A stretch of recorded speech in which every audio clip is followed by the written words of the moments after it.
He's got a commercial. All right. It might be We streaming. should have a Primordial Secrets Yeah, it's commercial. streaming. We just script passed around All between right, the here two. we go.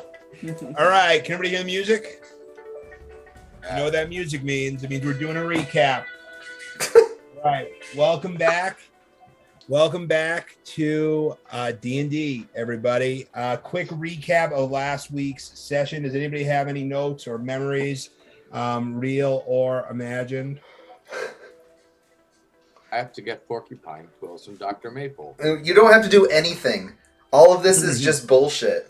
We don't need to do any I of this. believe I remember finding a chest of like billions and billions of gold coins. Was that happened, so right? So I think all of your memories. I'm going to give you a quick recap. All right. So last session, you guys began investigating and questing around Bjornheim, which is the bear-run city. You met Bellatrix the bear at Larma's magic shop. She gave you each 100 gold Bjornskell, which is the money that you use in this bear city, and some bearskin potions. You would think this woman was your best friend and the nicest NPC you've met in the entire campaign, but in fact, no. In fact, Garth doesn't trust her for shit. Dismas, rather, doesn't trust her at all. And you staked out her magic shop, and we don't really know for sure if good old Torment was just off in the clouds or what, but you never saw Bellatrix leave. Larma leave. You followed her. She met up with your good friend Dudley Tyron for a little bit of adult time. You also met Bap, the owner of the map store. He sent you, he said, I have some emeralds, which is one of the reagents you'll need to get your underwater breathing potions. However, in order for him to part with some emeralds, he needs you to go see the barber down the street who has some really great meat pies. You also met Dr. Maple, the owner of Dr. Maple's Exotic Pets, who sent you off to recover a parcel that is waiting for him at the pawn shop, and also drop off a note with Winnie, the bartender at the Honey Pot. You learned that Winnie at one time was seen with one of the glowing blue crystals that you have been trying to track down.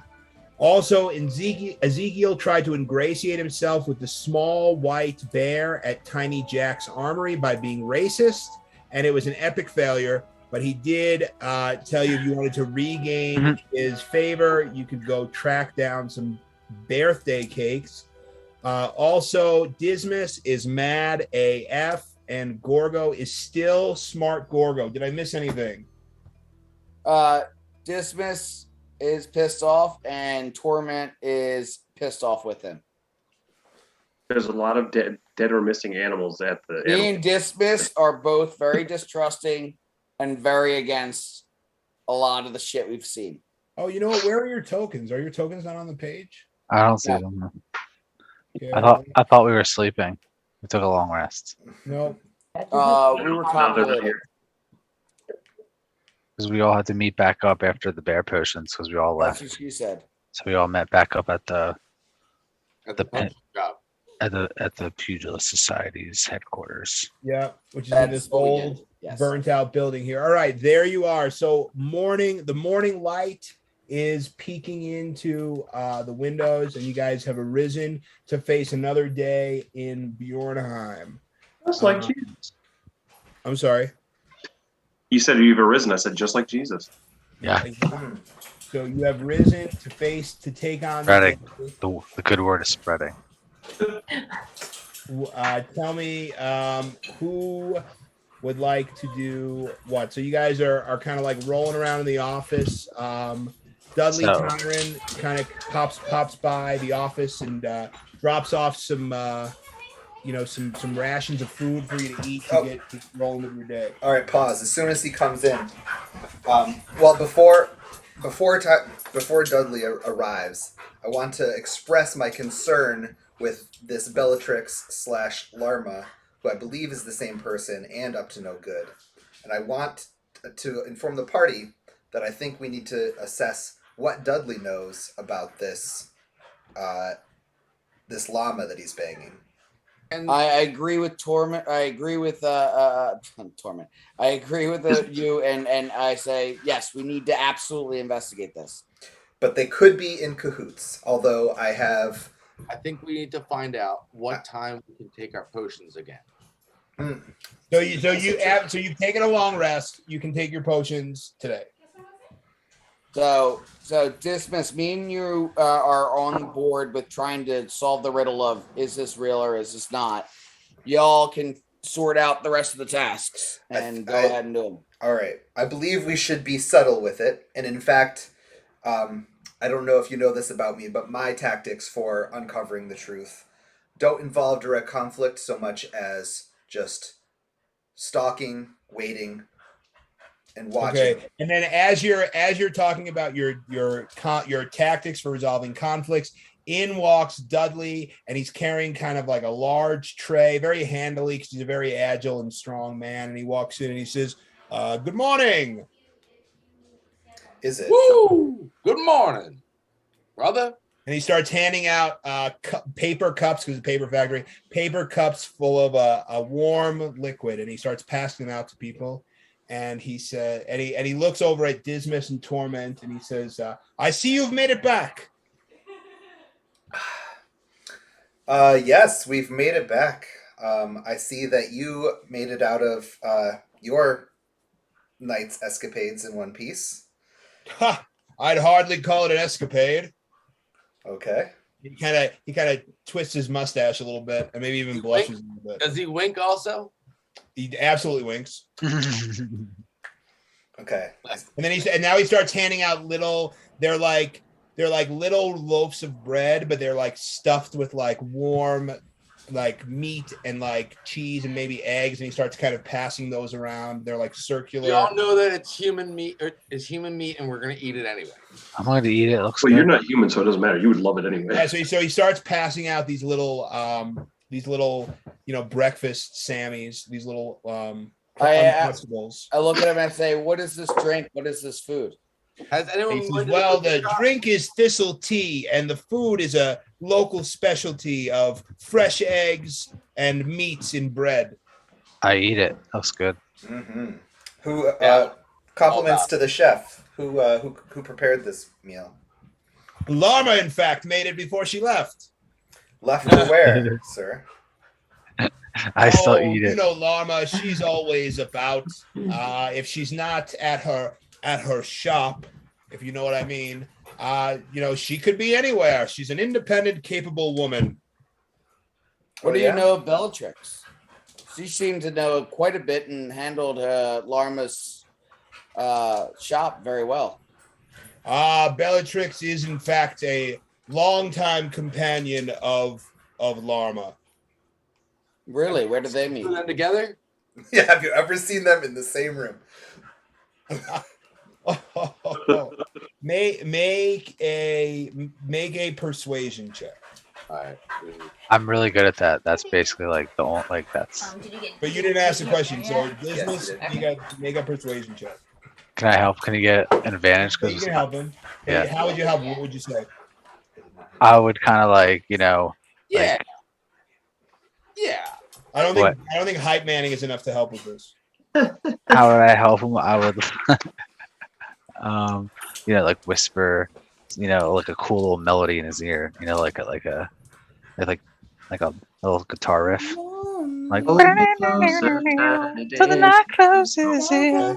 That's the two of us. So yeah, make a persuasion check. Just I attempted it. Don't It might be that you have to unpause. forget about me. Oh. So you rolled a persuasion check with advantage. You rolled a 16 minus 1 is a 15. And he says, what a question.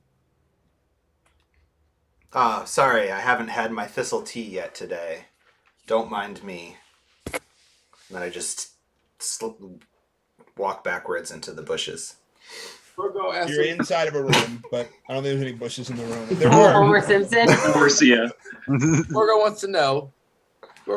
Is Do you have any pictures of you and Larma? Or you and your friends together? The family photos. You know, you guys are cute together.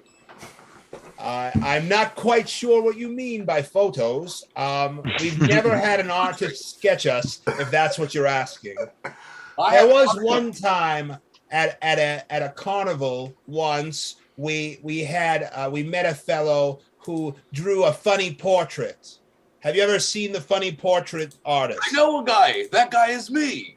Well, that was many years ago. Woo! Oh, Nice. those are some great dice. Portent dice, 19 and 19. Those are 2 Gorgo specials right They're there. There's really 2 good. Gorgo specials is right. That's exactly what I was All right, thinking. Divination Wizard. That was a really good roll. That was amazing. I can't believe I just got 19 and 19. Can Gorgo still try to convince Dudley to get a photo with all the shop owners and friends of the town? You know what? You can. I think that the technology you speak of is one I'm unfamiliar with. But anyway, I must be going. Enjoy the food, and he twists his mustache again, and he says, "I'll see you folks later." I thank him graciously for the meal. Is he fighting tonight? No, there'll be no there. And he kind of goes to a whisper. He goes, "There will be no pugilism until the weekend." Can we do a practice? I wanted to spar with you at some point. And he points at you and he kind of winks at you again. He goes, "Why, I don't know what you're talking about." Yes. Does he twirl his mustache again? Oh, God.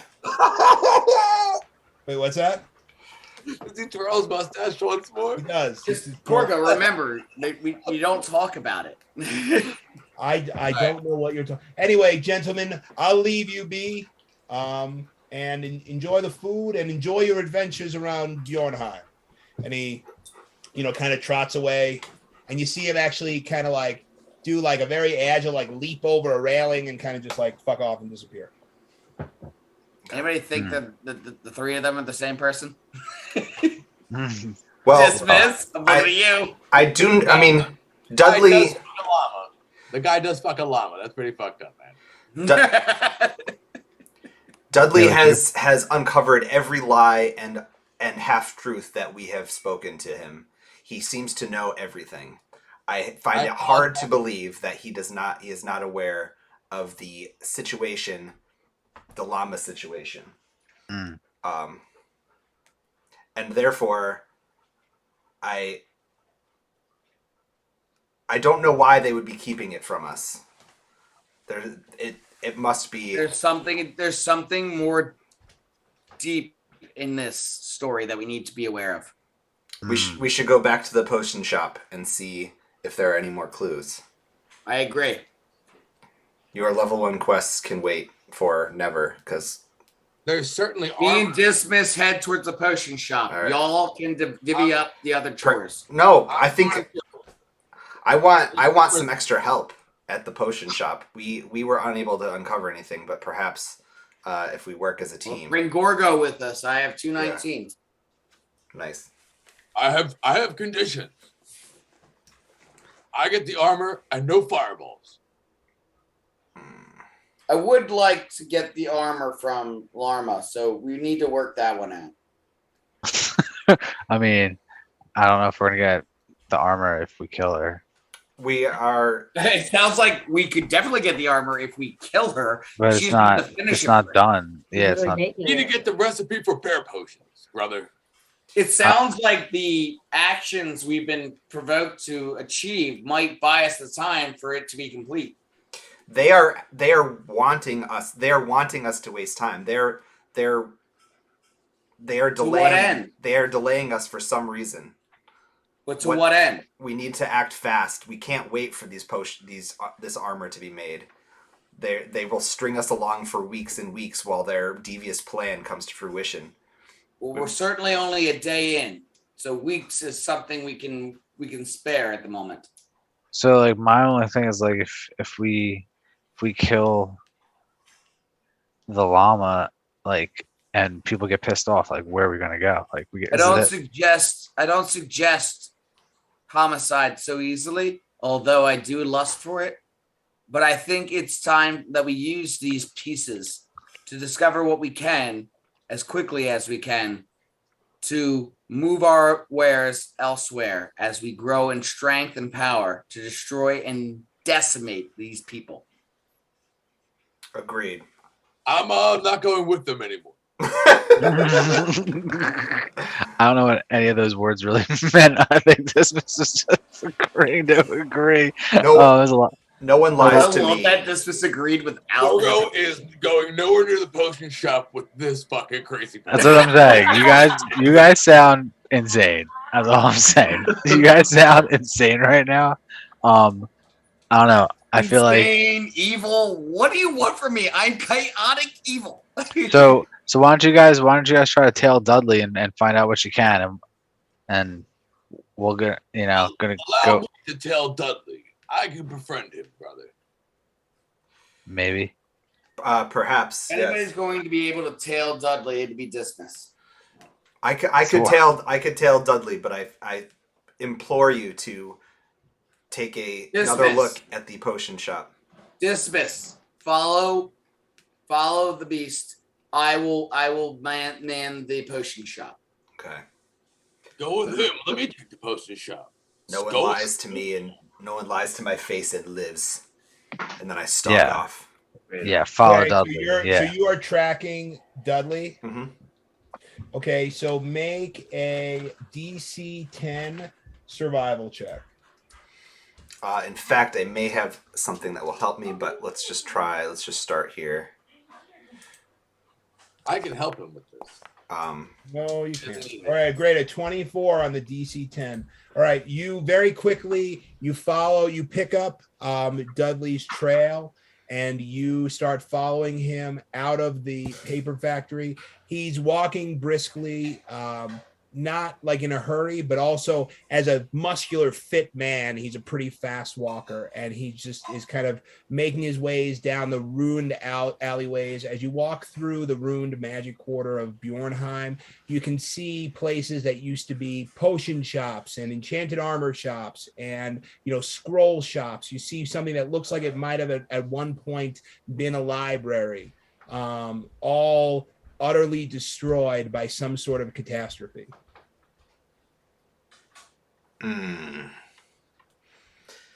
Okay, who's going someplace next? Who's next? I'm going to the potion shop. I'm going to the honey pot. Wait, Okay. so we should all meet at the honeypot after we do our little side tests. I'm heading to the demon butchers. Yeah, I have to go. I got to go to the birthday cake store. So hold on. So Shane, who are you going with? I'll head with Gorgo. Yeah, stay with me. Let's do buddy cop again. So everyone, after we do whatever our thing is, everyone meet at the honeypot at the bar and then that's when we'll reconvene there. I use favor to communicate that to Dismiss. Get out of here, bat. But I also provide him favor to help stalk. So Jess. Mhm. So wait, Dan. So I want Cassian's to- I going want to be to the understood. meat pot to the barber shop. Following- Whoa, Zeke, hold on. Yeah, I don't want go to this the to be barber understood. Dan,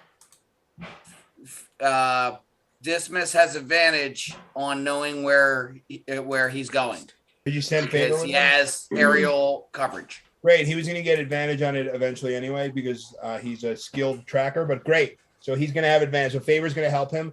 That is great. Except Favor has no way of communicating with him. He communicates the way any other normal bird would that can't communicate telepathically with its owner. So by circling the area or calling in directions, that's how he's going All to right. We'll provide see how this guidance. goes. We'll see how this goes. All right.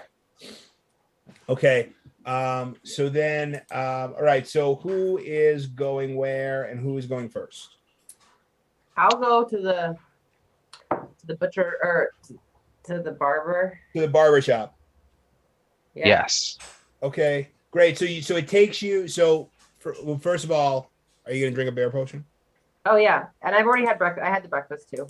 Okay, so you drink your bear potion. you feel you're getting used to this now. This being the second time you've sort of polymorphed yourself into a bear folk, and it's easier the second time. You feel a lot kind of more limber in your bear suit, and you start kind of clomping through the city. It takes about a half hour, maybe even 45 minutes to sort of make your way across, and you memorize the map, so you wind up about here on the map at the barbershop, and you see like there's a red stripy pole outside. It looks just like a human barbershop would, and the door is closed, and through the windows are a little bit kind of greasy, but through the windows, through the haze of the windows, you can see sort of a bear with his back to you, and then another bear in a chair, and what looks like it probably is a haircutting process.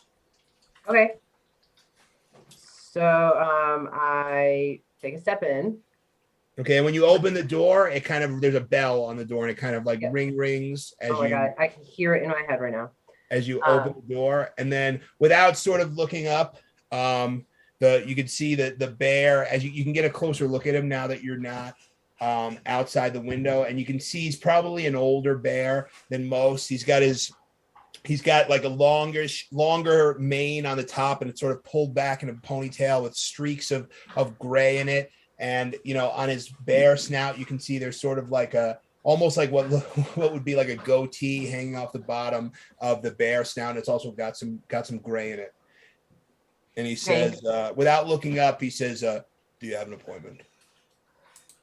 And I say, "No, I don't have an appointment, but I'm not here for a haircut." And so he's not looking at you, and he says, "You could have a seat, and I'll be with you as soon as I'm done with this person." Okay, so I have a seat. Okay, and you can as you look around the barber shop, you can see that it's kind of like eclectically decorated.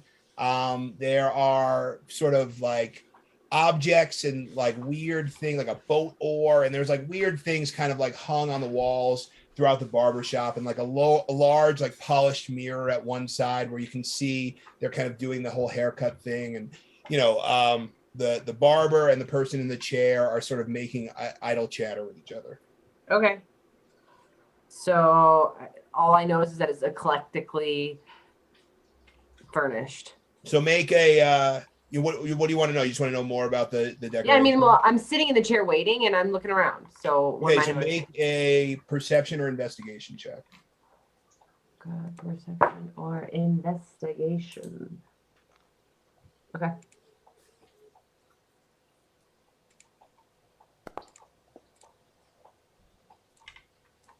So yeah, so with a 13 for investigation, you look around the room and you can see lots of cool stuff hanging on the wall. At one end, it looks like there's like a large iron boat anchor like hung on the wall, and there's some like maybe like taxidermied animals like on a shelf, like just kind of like weird stuff, like where did this person come from, and then like paintings on the walls and like drawings. I mean, nothing that really jumps out at you as unusual or suspicious, but there is, parts of the room have a nautical theme. There's also like an antique dentist chair, like in one corner of the room that looks like it's probably like hasn't been used by anyone in 20 years or something.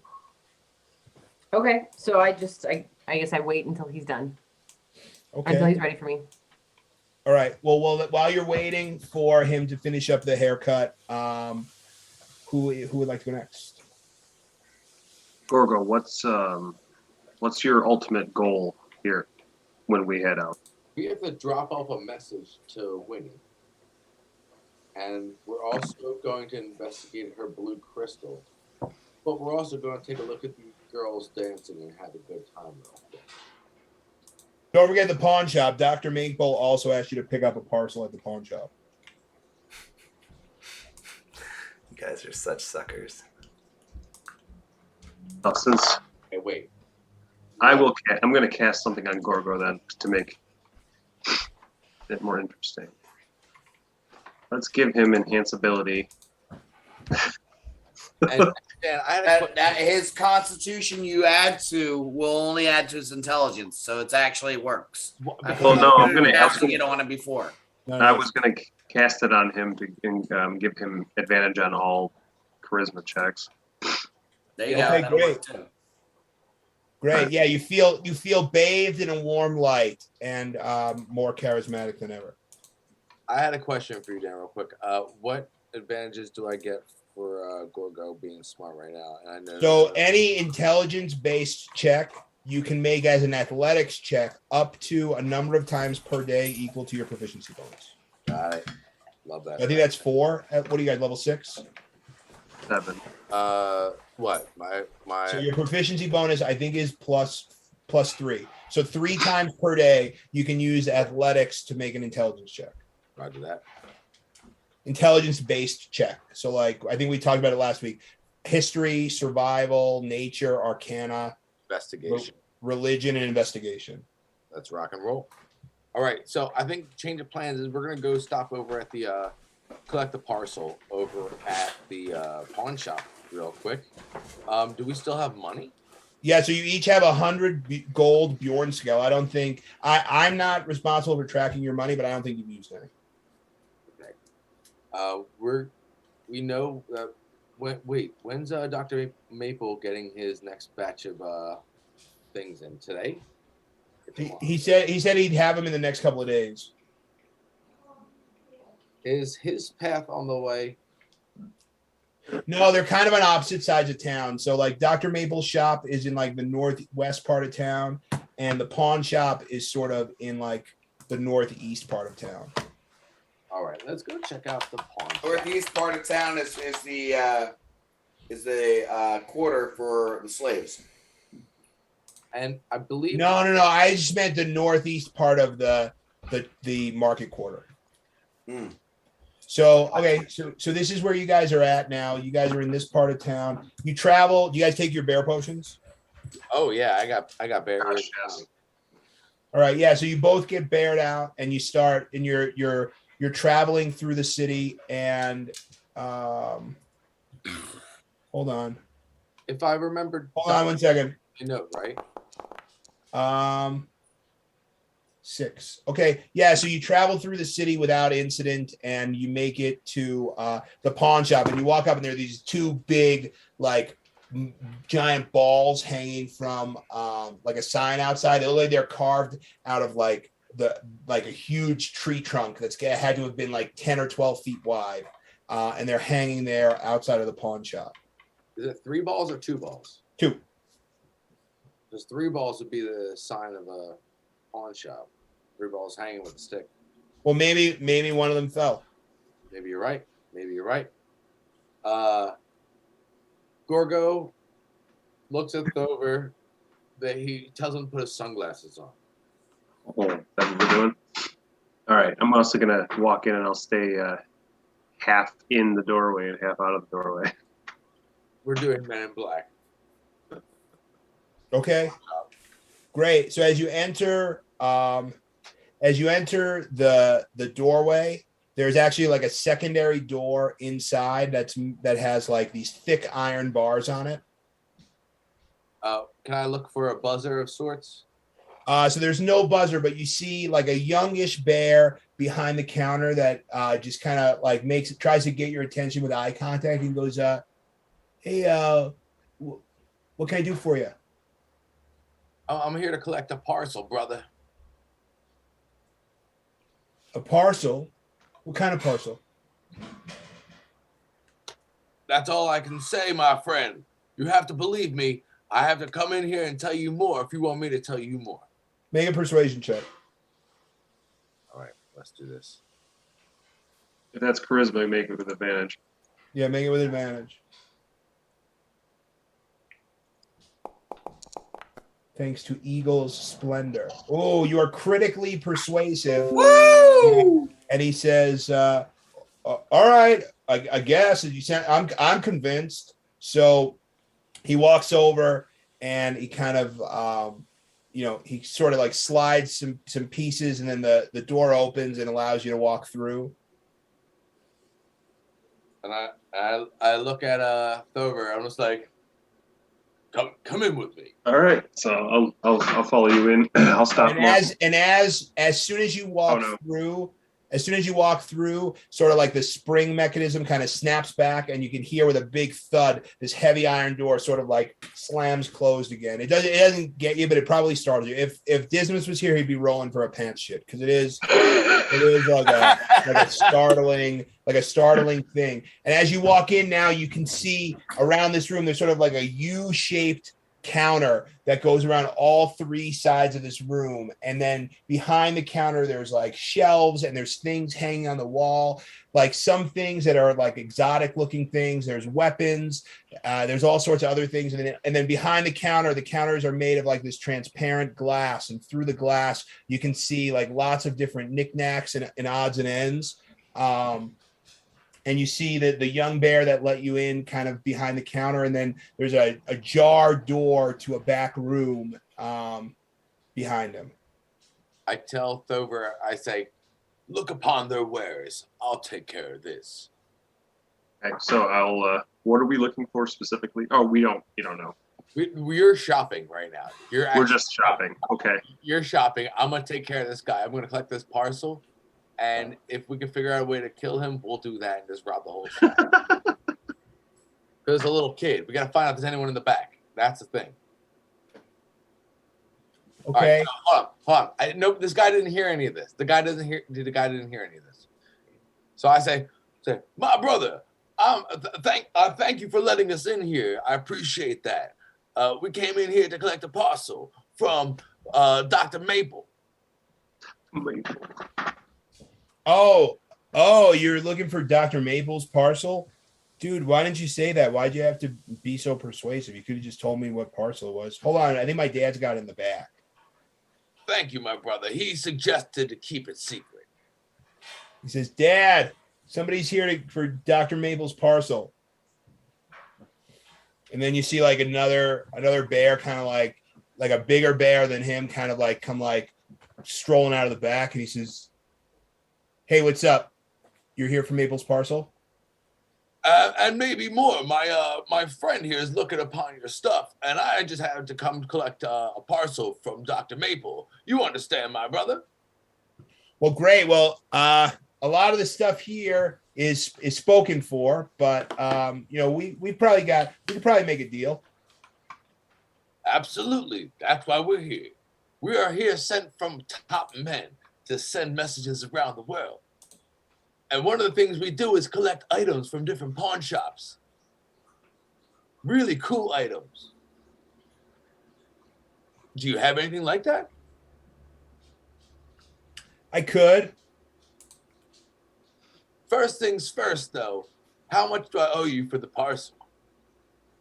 Oh, it's already paid for. And he kind of picks up like a big, heavy wooden crate and kind of drops it on the counter with a thud. And you can see this wooden crate is like sealed shut all the way around. And, it kind of hits with a thud. And he says,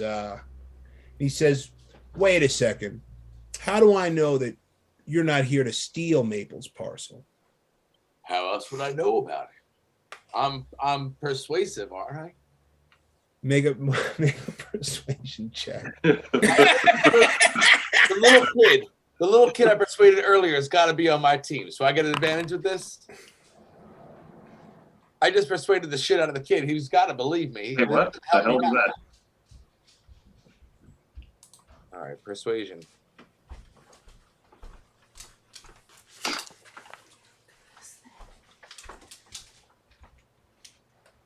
Okay, and is that with advantage? Yeah, would you get advantage anyway? Because it's still charisma. Oh, that's check. right. I'm sorry.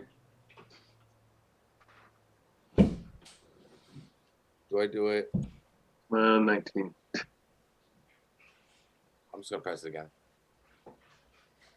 Persuasion.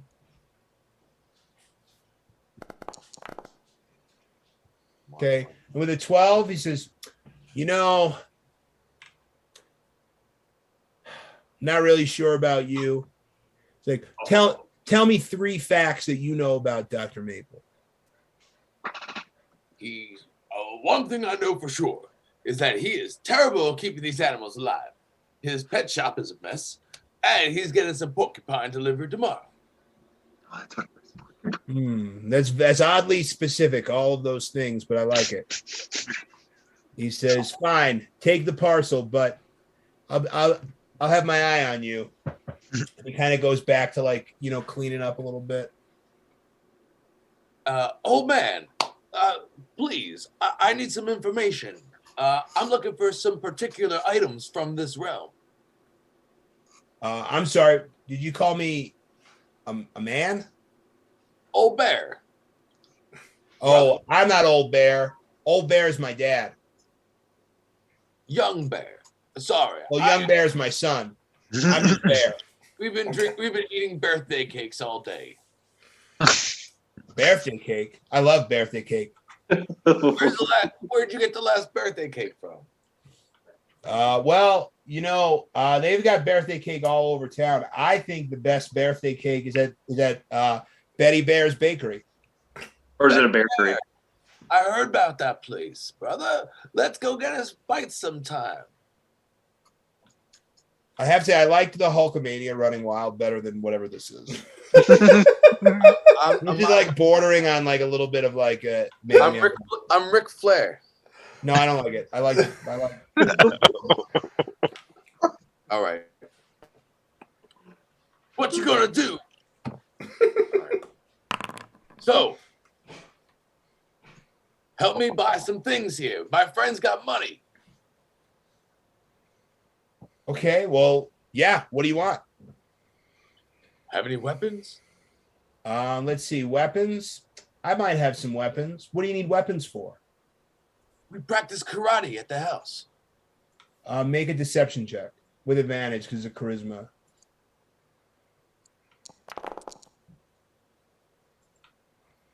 Come on. So let's see. Here's what I've got. Here's what I've got in my shop. I have. Are these coming through to the chat? Yeah. All of them? Yeah. Yes. I literally have display roll to chat unchecked, but whatever. Staff of Charming is pretty cool. Still. Okay, so here's what I've got in my shop.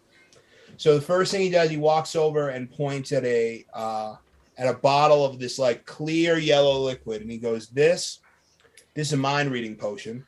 I picked this up off some kind of like floating air guy like 15 years ago. I can't seem to get rid of it." He points at like this big two-handed mace with like gold imbued, and he's like, "This is some kind of magic hammer. I don't know what this thing does."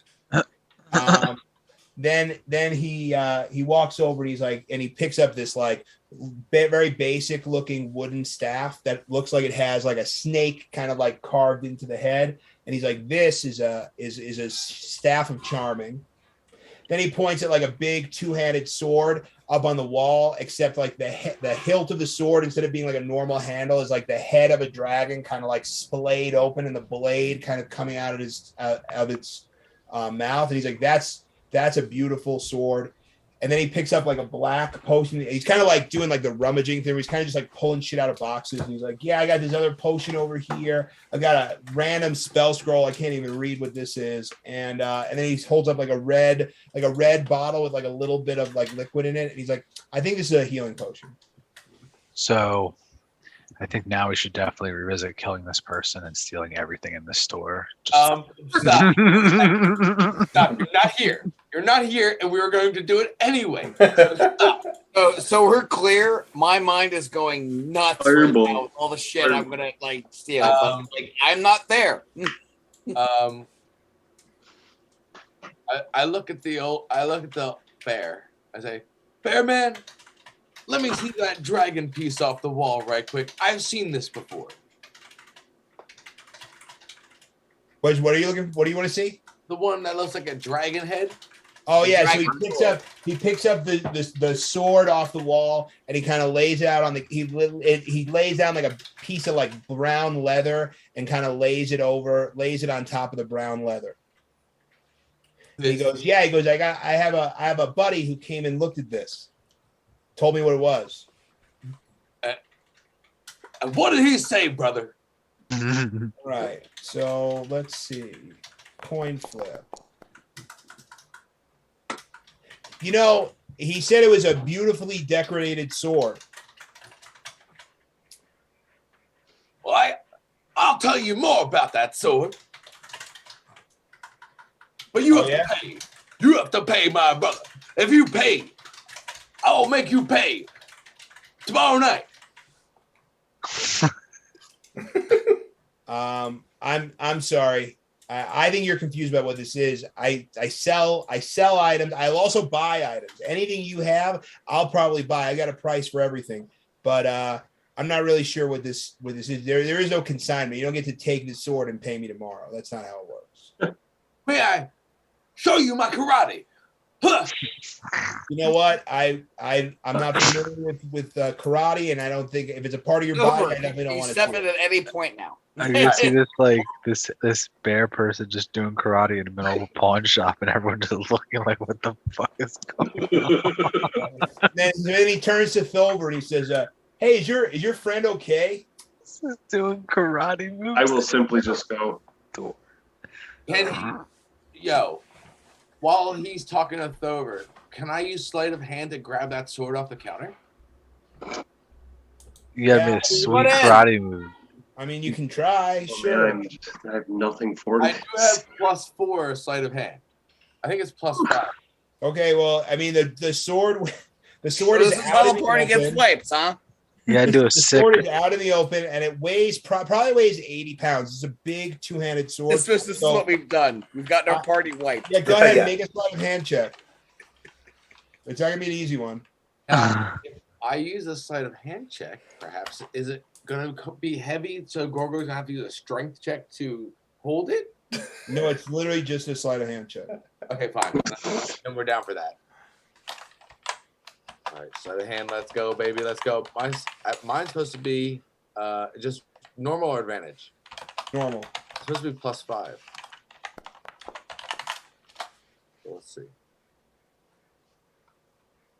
Come on, roll good. Okay, so you go to grab the sword, and you feel your fingers like wrap around the hilt, but you misjudge the weight, and as you start to slide it off the counter, it sort of like hits to the ground, and then kind of does like the wah wah wah wah wah wah, like as it like settles on the ground. And he's like, "Hey, what was that, man? You want to see the sword? You just ask me. I can just give it to you." Let me show you my karate. And I got the sword in my hand. Okay. And can you grab the sword off? How is Gorgo with all his strength not able to judge the weight of a sword? I don't know. You misjudged it, man. I don't know. Okay. Hey, let's pause on the pawn shop, and maybe you guys can think through different ways you want to play this. Let's cut over to Ezekiel, who is with Cassian. No, Ezekiel's on his own. Yeah, I'm going to the Or no, where's Torment? Is Torment with you? Over. Torment is going back to the potion shop. Okay, we're not there yet. Okay, Ezekiel, where are you? Are you at Tiny Jack's looking for some Ignots? No, so Tiny Jack said I had to come back with birthday cake, so I'm trying to find Birthday cake. birthday cake. So I hit the streets and I got some money and I try to go to try to like follow my nose to find like the best smelling area and ask, Okay. and I want to ask around where because I heard maybe about one place, but I like to have more than one. Well, so hold on. So as you're making your way, I drank my through- bear potion before I left. Okay, as you're making your way through this part of the city, you notice like a regiment of guards kind of coming through. Perfect. I just keep my head down and I keep just walking like I'm just part of the community here, just a regular bear, just worker, just regular guy, just doing his thing. That's Okay. not what he told us. Make a stealth check.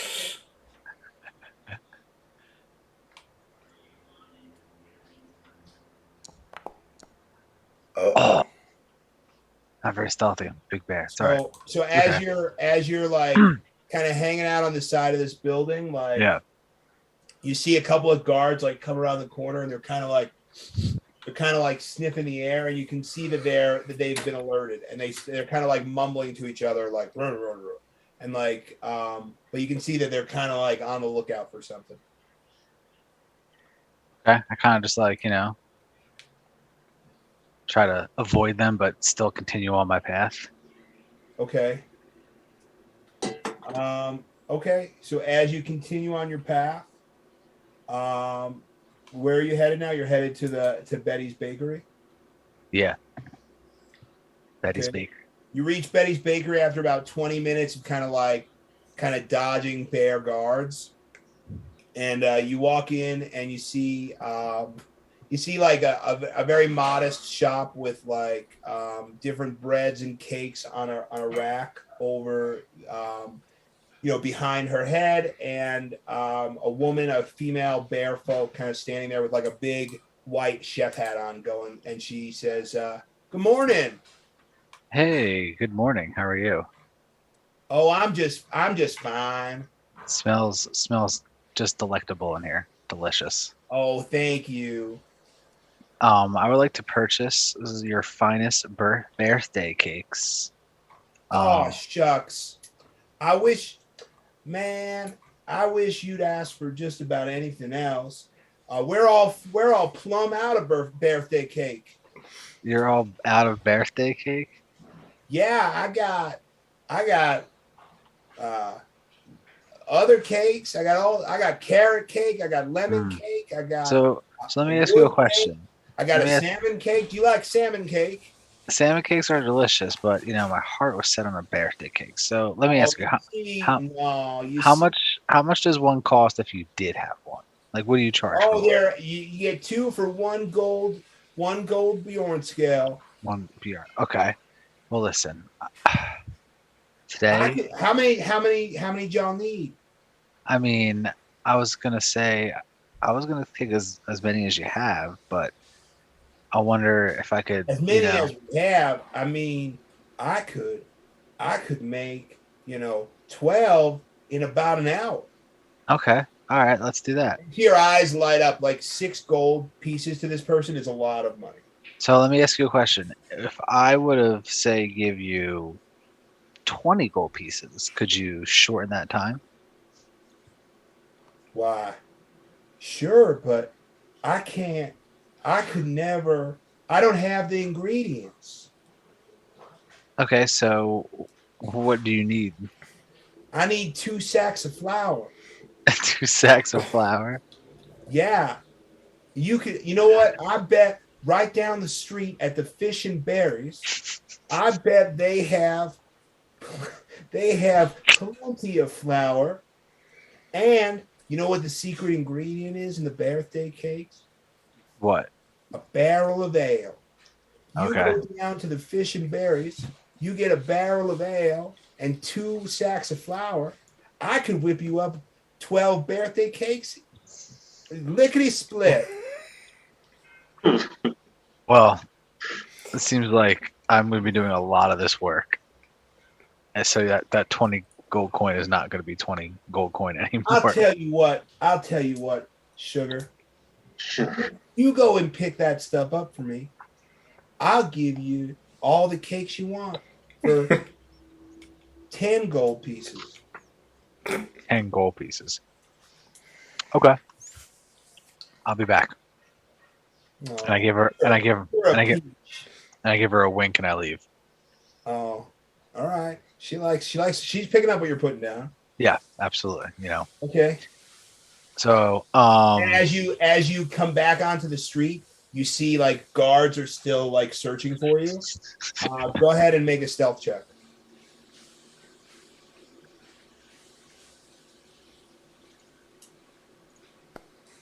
Dan, are bear people like considerably better than us?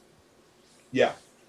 As He, far as like, he keeps hinting that our entire party could not take on one bear.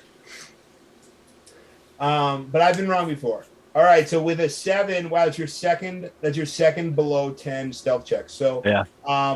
you hear one of the bears turn to the other and go, "There's something suspicious around here. I just know it." And they start like more. You see like more guards start coming into the area, and they kind of all just kind of bustle past you.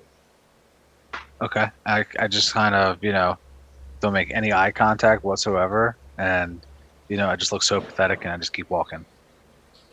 All right.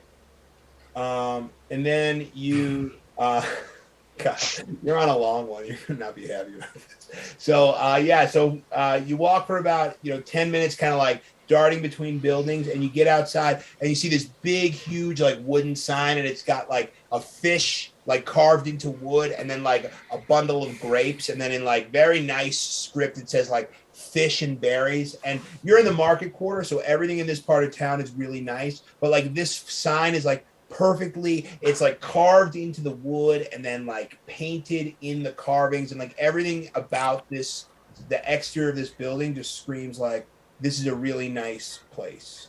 Excellent. So Okay. I walk. As you walk in, we're going to switch over to hear from Rob, who has made his way to Larma's. Rob, are you, or Torment, are you in bear form or are you in tiefling form? So I paid attention to when Dismas left, and I trailed him the best I could as I ventured my way towards the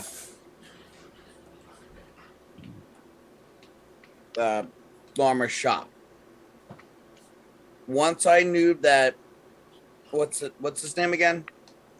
Dudley was out of sight and moving in a different direction, I use disguise self to become Dudley. Okay. Go ahead and cast disguise self.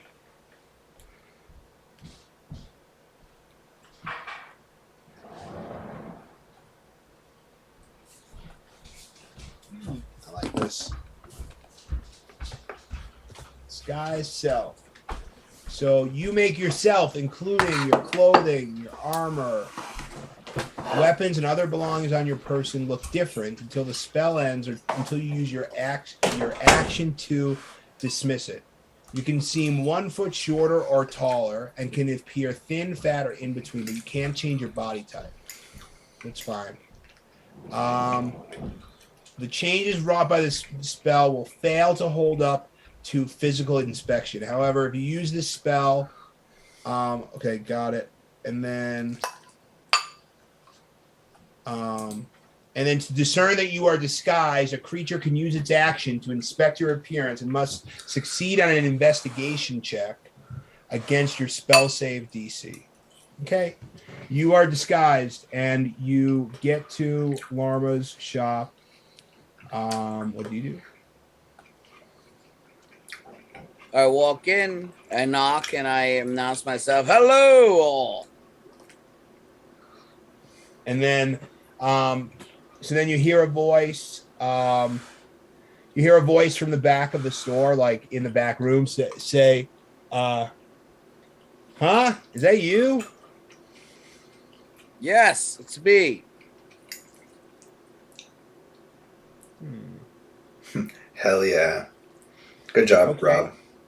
And so out of the back room of the shop actually walks a person that you've never seen before. Fucking hell. It is not Bellatrix, and it is not Lana. It is actually like a pretty fit human woman who has kind of like short black hair, like that kind of comes down to like shoulder, like shorter than shoulder length, like in like a tight, like kind of like a Karen hair, but like nice. And she's like, wearing like an apron, and she kind of pulls. She's got like what do you call those, like goggles that you'd use for like welding some shit. She has them kind of like pulled over her head, and she's got some big leather gloves on, and she kind of like wipes her forehead. And she walks out and she says, "Hey, what's up?" I wanted to check on your progress. Can I see? My progress. Well, obviously you've been working on the equipment. Okay, make a deception check. Let's see how convincing you're being. 19. Okay, and she Plus, so she, plus whatever my deception modifier so she is. turns around and she says, "Oh, okay, Dud, whatever you say." So she kind of turns around and she walks into the back room and she's like tinkering around back there, and she says, "Come on, are you coming or what?" Yeah, I follow her back. Yeah. So you follow her back and you see she's got like like kind of like wooden mannequins um all over the room like on like so it's like a post with like a wooden kind of torso, and you can see, and she kind of walks you through, and you can see kind of half made armor for just about everyone. You can see like a really nice like robe with like gold inlay, and then you can also see like some very light sort of like linen wraps and like what looks like the start of like a tunic and a pair of pants maybe. And then like on the other side of the room you see maybe like this, you see like a black kind of hooded like a tunic with a cloak, like a hoodie, right? But like a black and gray hoodie with like it has kind of like huge like shoulder pad, like wings on it. But like all and like just kind of what you expected to see a bunch of half finished armor. All right, And then she kind of so she walks you around the room and she kind of turns to you and she says, "You didn't come here to talk about armor, did you?" Not necessarily, but I did want to make sure this group gets out of here as quickly as possible. And I started inspecting the gear. Okay, make an investigation check, or you can even make an Arcana check.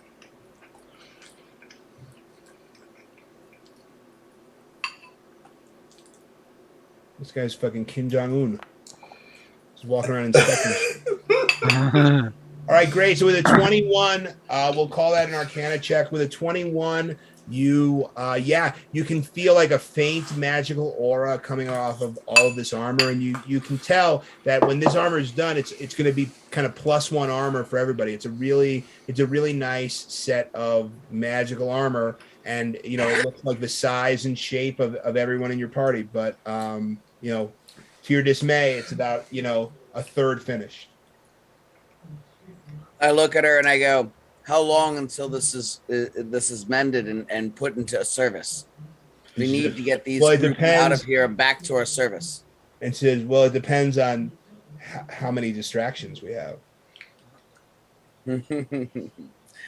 I look at her and I say, "Not Wow. today, my love, but I will be back soon. Trust that. But today, this moment, I need to know when and how we can get this group away and onto their mission."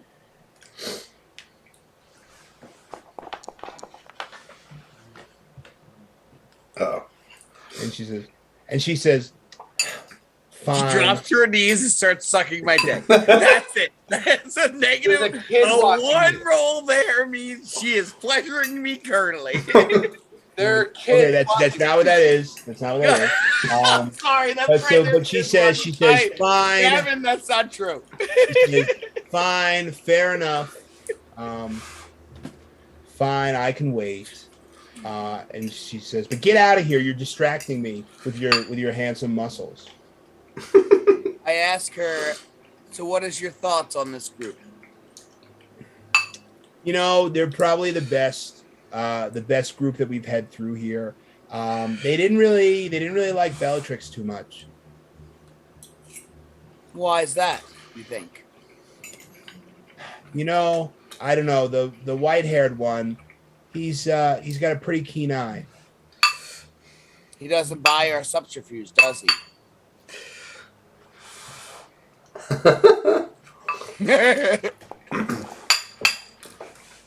Uh-oh.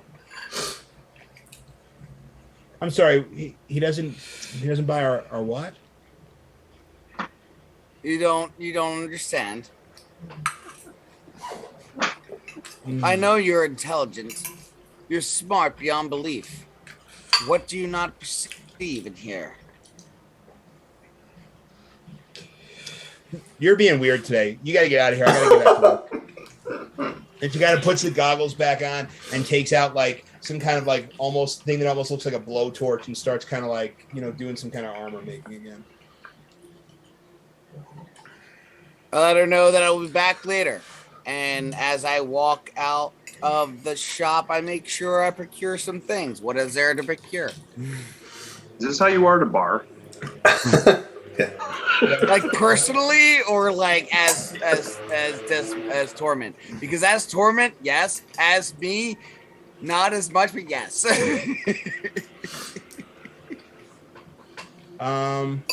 There's not really much. There's like a couple of like flasks with potions in them. Actually, make an investigation check. It was a tough one.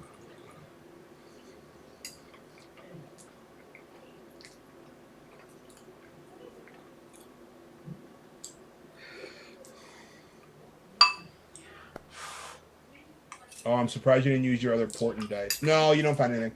I almost did. Yeah, you're right. I was like, I may need to save this. Yeah. Really, Okay. 19 got That's me nothing. fine. That's fine. So you move on. No, whoa. I swipe a couple potions that I don't know what they are. Make a really tough sleight of hand check. I think most of the low shelf potions are already taken. And If let me ask, can I tell that? of course you can. You have eyes. Then if I perceive the potion's not worth taking, I'm not willing to give away my disguise. Okay, smart move. Okay, we're back to Dismas. Running 5 sessions is really tough. Like I need you guys to get together. No, I know, and that's why I'm We're trying back to to shut up business. when you're not with me. Okay, so you're just following Dudley's scent. Yep. I'm just following Dudley's scent. Make a DC 12 With survival favor. check. Make it with advantage. All right. Goddamn right he does. I will not act unless like something crazy happens. Let's see. We're survival, you said? Yeah. Okay, great. So with a 22, you kind of follow him like in and out alleyways, and from maybe 30 or 40 yards, you see Dudley kind of like take a bearskin potion and sort of like puff up into like a really big, tall black bear, and sort of like making his way through. Can you see where I'm pointing on the map?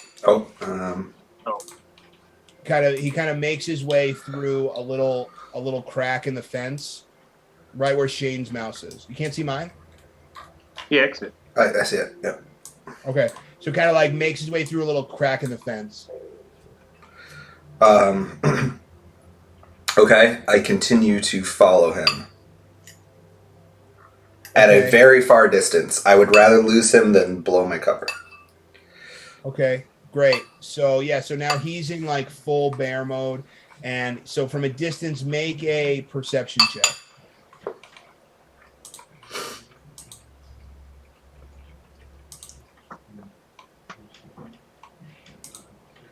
If he is undead, fey, or something else, I have an advantage.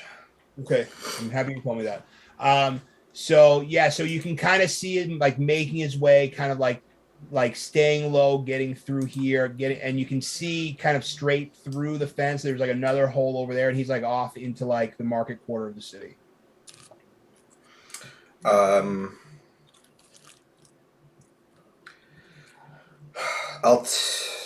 I'll take my bear potion and follow. Okay, make a DC 13 survival check.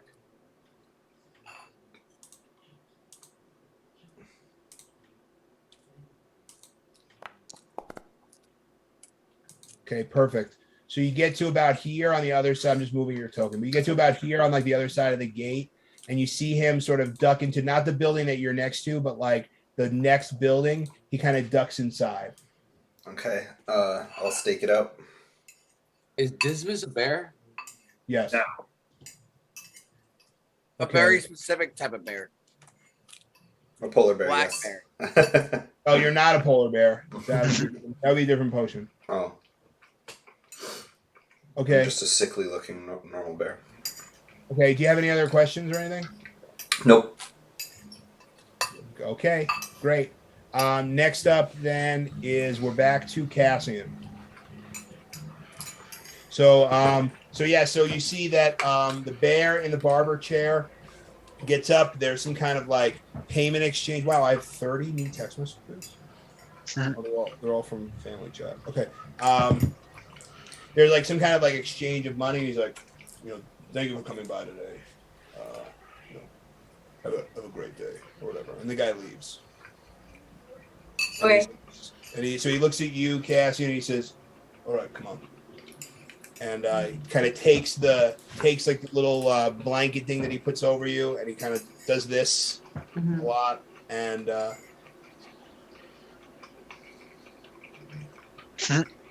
Okay, and I go, I didn't want a haircut. I thought I mentioned that when I walked in. no, well, this is a barber shop. I heard that you might supply other items.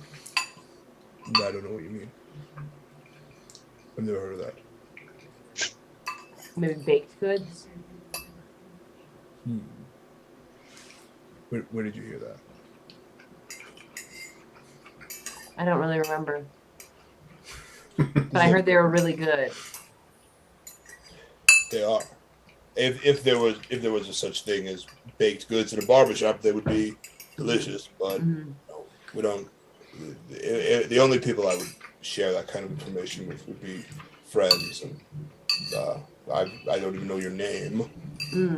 Well, I'm picking them up for somebody that asked for some from their friend, you, the barber. I'm just picking it up for them. Maybe we'll share one, but Make a persuasion check.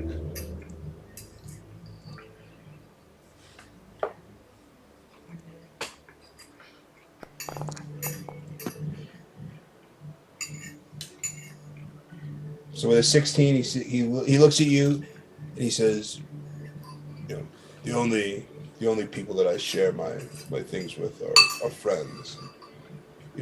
If you want to be a friend, we'd have to have a conversation. Usually I would cut your hair and we would become friends. And then you see he kind of he's had this whole time, he's had kind of this like glove on his hand that has like kind of like holds scissors, but he kind of takes it off his hand and he puts it on the counter, and you realize like he's like missing a hand, but he has like this like Captain Hook of scissors that he uses to like do the haircuts. like Edward Scissorhands. I don't know what that is. So he takes it off and he kind of puts it on the counter. This is completely different. Okay, so I ask him, I will be honest, I'm not the best at conversing, but do you have any rum? I may. And he kind of like almost runs because he's kind of excited to have somebody to talk to. Like kind of runs to the back and he comes out with like a bottle of like brown liquid, and he pours some for himself and he pours a little bit for you, and he goes, "Here you go." He goes, what? He goes, "Here you go." Okay, I take it. You drink it? I take it and I sniff it. Oh, good. Make a perception check.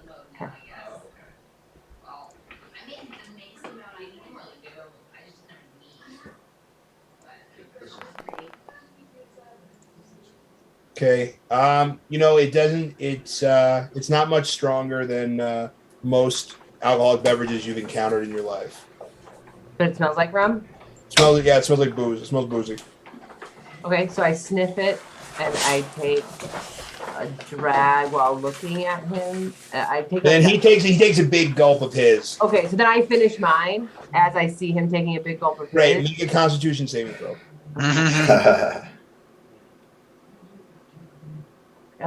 Where is that? Inventory? No. Features? You're too drunk. You can't figure it out, Jess. It's too late. Yeah, seriously. Come on, Cassie. You're already wasted. Where's my saving throws? So at the very top, when you click on your picture at the very top, it should say saves. Oh, up there. Okay, saves, Constitution. Okay. Normal. Shit, she's white girl wasted. Okay. Yeah, so you know what? You feel it really hit you. It doesn't feel like poison. It feels like alcohol, but it's very strong alcohol because even though you are polymorphed into a bear, honestly, being polymorphed into a bear is probably the only thing that saves you from being like very quickly intoxicated. But he's just kind of like drinks it and he's like, so have a seat. I want to tell you some some stories. Are you sure you don't want me to cut your hair while I do this? That's usually how I do it. I cut your hair and I tell you stories. I say, my hair is one of my defining qualities, and I'd love to chat with. And I'm stammering while I'm doing this. I'm doing a lot of hand movements, and just kind of telling him I don't want my hair cut, but I'm okay with staying here and chatting. And I sit in the chair, but kind of. Well, right as you're about to sit in the chair, you hear like the bell ring at the door, and you see like one of the bear guards walk in. Mm-hmm. And then he looks at him and he says, "Oh, hey, there you are. Are you here for your haircut?" And the guy goes, "Sure am." And he goes, "All right, well, have a seat. This person, my new friend. What did you say? What did you say your name was?" Uh, Nastiac.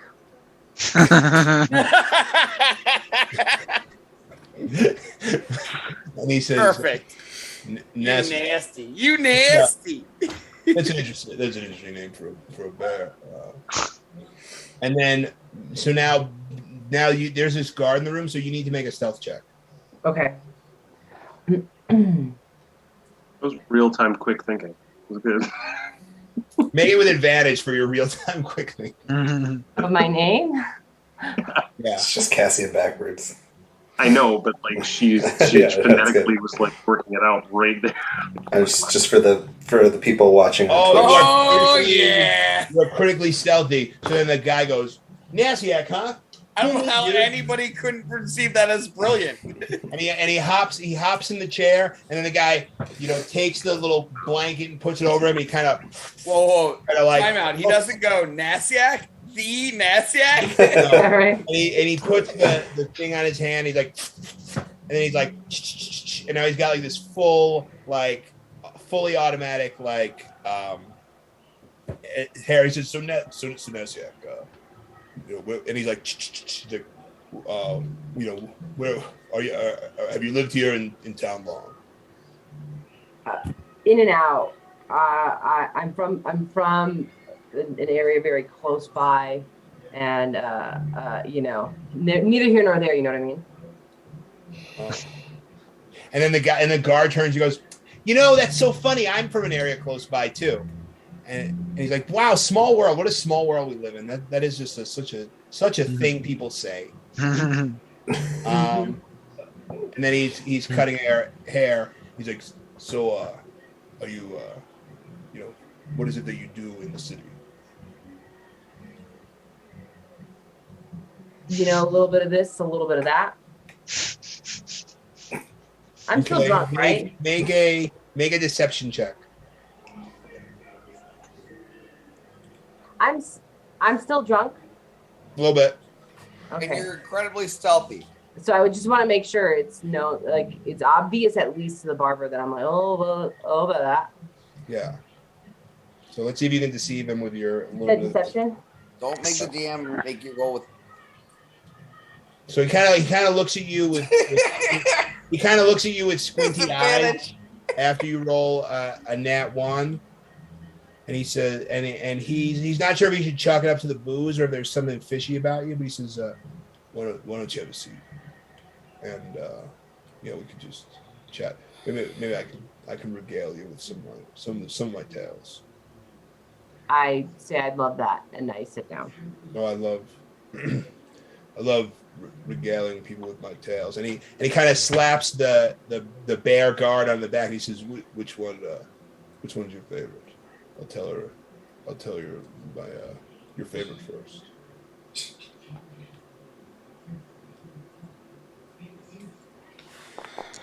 All right, that's a 2, and with a 2, he goes, Did I ever tell you about the time I got turned into a lizard? Is he talking to me or the guard? Well, he's talking to you. So he asked me if he's ever told me about the time I turned into. Have I ever told you about the time that I was turned into a lizard? No, I just met you. You see, no, I could see why that's many years ago. She, a sorceress cursed me and turned me into a lizard, and the time and space are distorted when you're turned into a lizard. I don't know if I was a lizard for 20 minutes or 20 years, but when I came to, I knew I'd been a lizard. Was it your scaly skin? That was a sweet story. I was gonna say what a harrowing story. How did you stop being a lizard? I don't know what just happened. Wow. I have better stories. There's plenty of things in the barbershop that I could tell you about all the things decorating the shop that might be easier than me just rolling and guessing. That'd be amazing. What about that ore over there? Oh, what did you know? I used to be a pirate. I just met you. But I mean, it's the only barbershop in town. You didn't know that I was a pirate? I cut my own hair. It's a family thing. Well, yes, I was once a pirate. You see, I was the captain of a ship known as the White Chocolate, and so named because actually as a way of rebelling against my father. You see, my father was a wizard dentist. hated sweets, and if anytime any of us as young bear children would eat white chocolate, which was his favorite, he would tell us it's not even chocolate. That's what he would say to us. And as a way of rebelling against him, I named my first ship of my fleet the White Chocolate, of which I was the captain. Interesting. It was a chocolatier. Is white chocolate your favorite chocolate? Well, it is my favorite chocolate. Yes, it's my favorite sweet, actually. I don't remember meta thing here. I don't remember what you said. Any of the other things in the barbershop were. All right. Well, hey, you know what? We're getting there. Let's take a quick break. Let's let the dog out. Who let the dog out? And when we come back, we'll start bouncing around town with the rest of the group, and hopefully we can liven up the party here a little bit. I'm live. I'm This not is the most involved the in most of Cassian the has said conversation. the entire campaign. No, I know you are doing great. I just I feel like I'm really leaning into the fact that you guys wanted to split the party, but it makes like hopping from place to place around the town like a little bit stressful for me because like no one else gets to play for like 40 minutes. I'm okay with it. That's fine. Yeah. Yeah, no, I watching it right now. actually like the split party scenario in this situation. Okay. Well, good. We're getting through this. We're all gonna reconvene. It sucks because I want to help my other party members, but like I can't say anything. Mm-hmm. My Okay. my OnlyFans is primordial.secrets@onlyfans. It's Dan already left. $25 a month. Garth just cut off the stream. How much a month? $29.95 a month, which is a That's deal. expensive. And if you subscribe, it's $25.95 a month. You get $5 off. Dude, I don't even pay that much for Netflix. We're Scat plays skills do bop bop bop. And we'll be right back after this. Brought to you by Primordial Secrets. Primordial.secrets@onlyfans.com.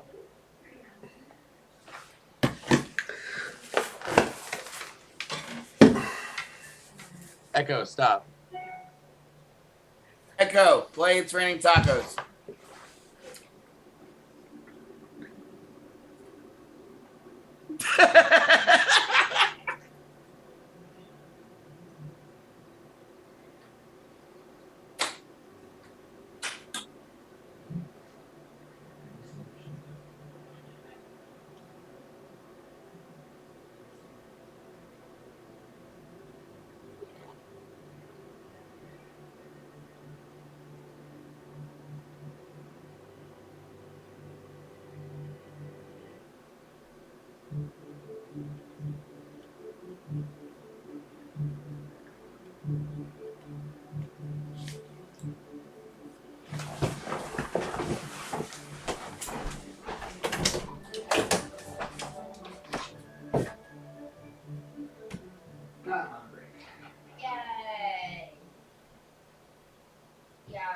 annoyed because I went and then bought all these groceries during my lunch break, and then I left them at work. So I have to make something in case it'll get in cupboards. Remember Daddy Sienna Bear? No. Okay, they need something to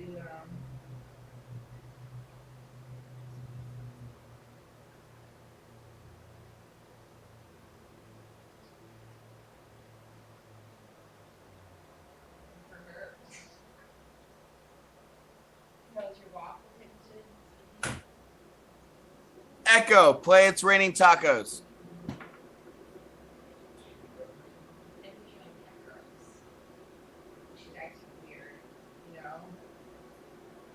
I feel like they may have given her, maybe when she was at the shelter, they were maybe dosing her with that sedative. And she's like, acting weird.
Are you a meat fan?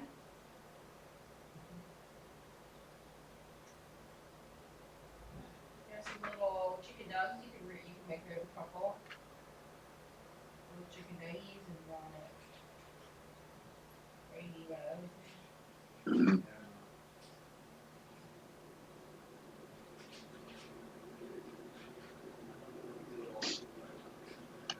Perfect.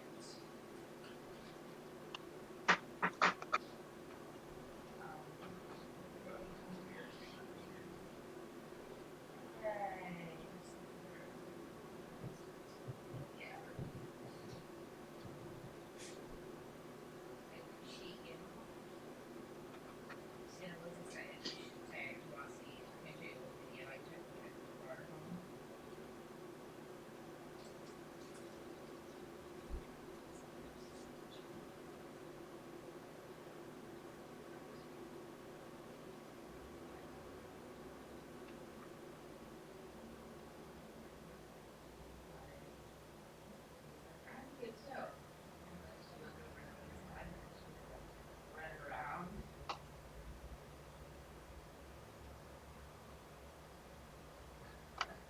Aww, don't be scared. No one's gonna hurt you.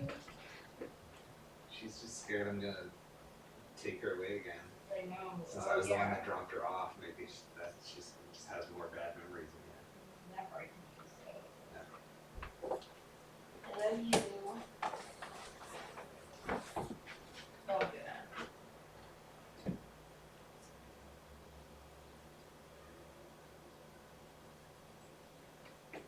Change out the laundry. Ooh. I feel like there might have been something tomorrow.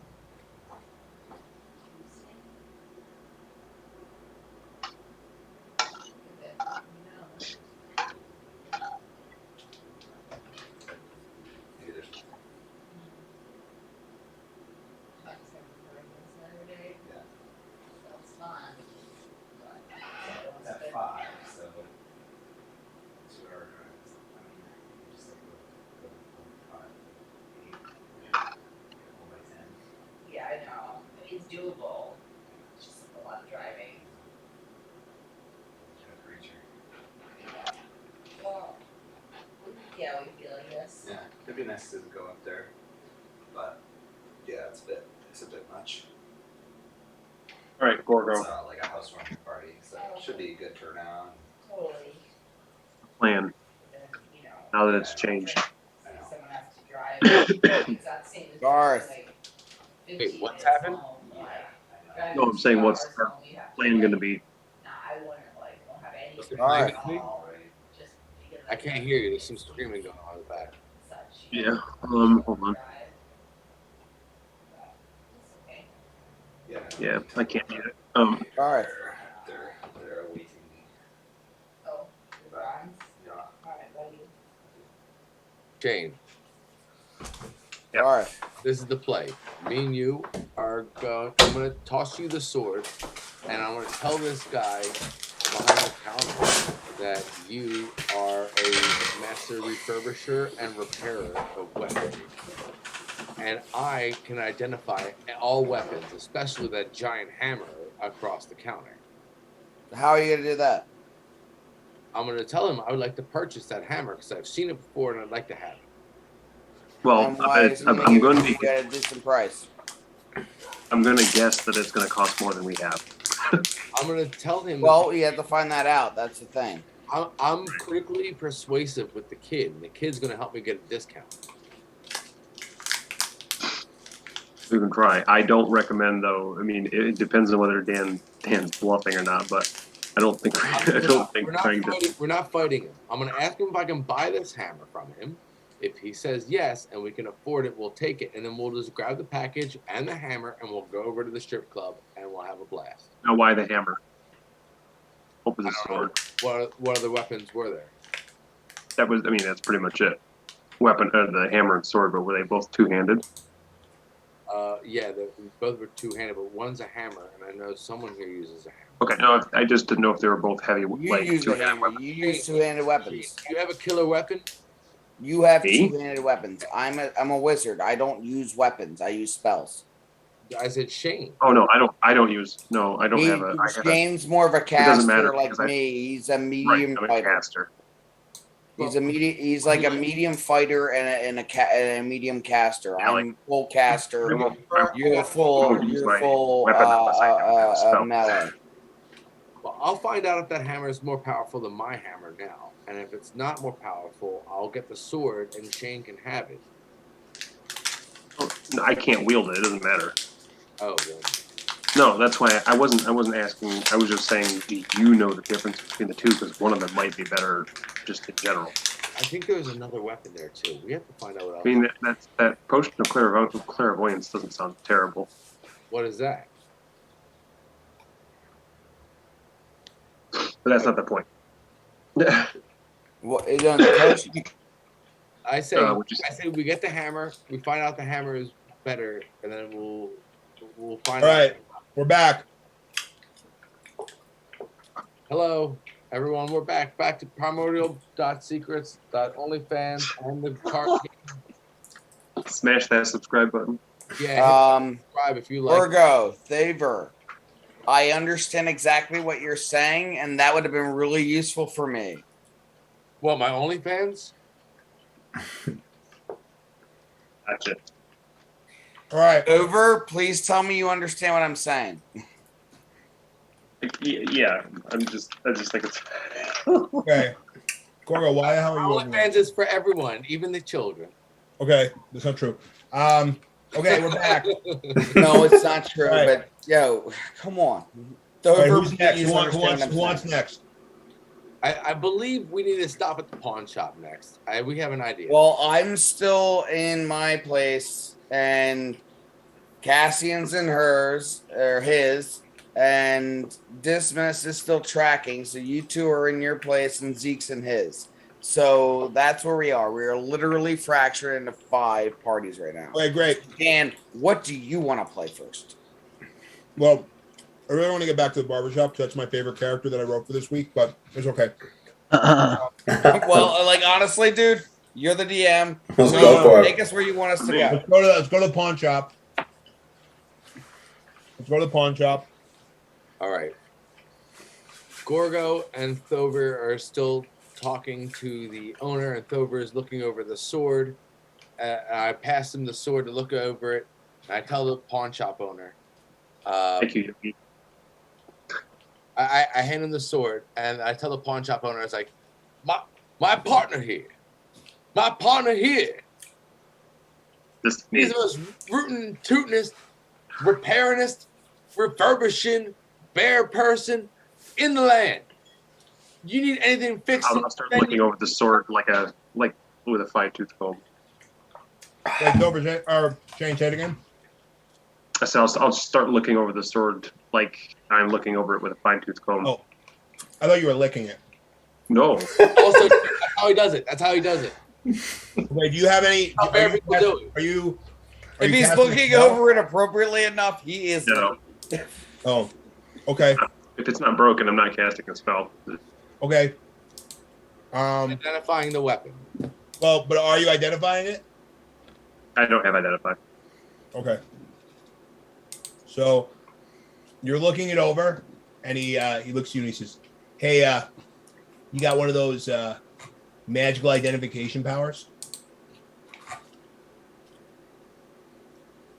Should I field this? My counterpart doesn't say much. We don't do magic No, around I'm not very good. Good. We don't like magic around here.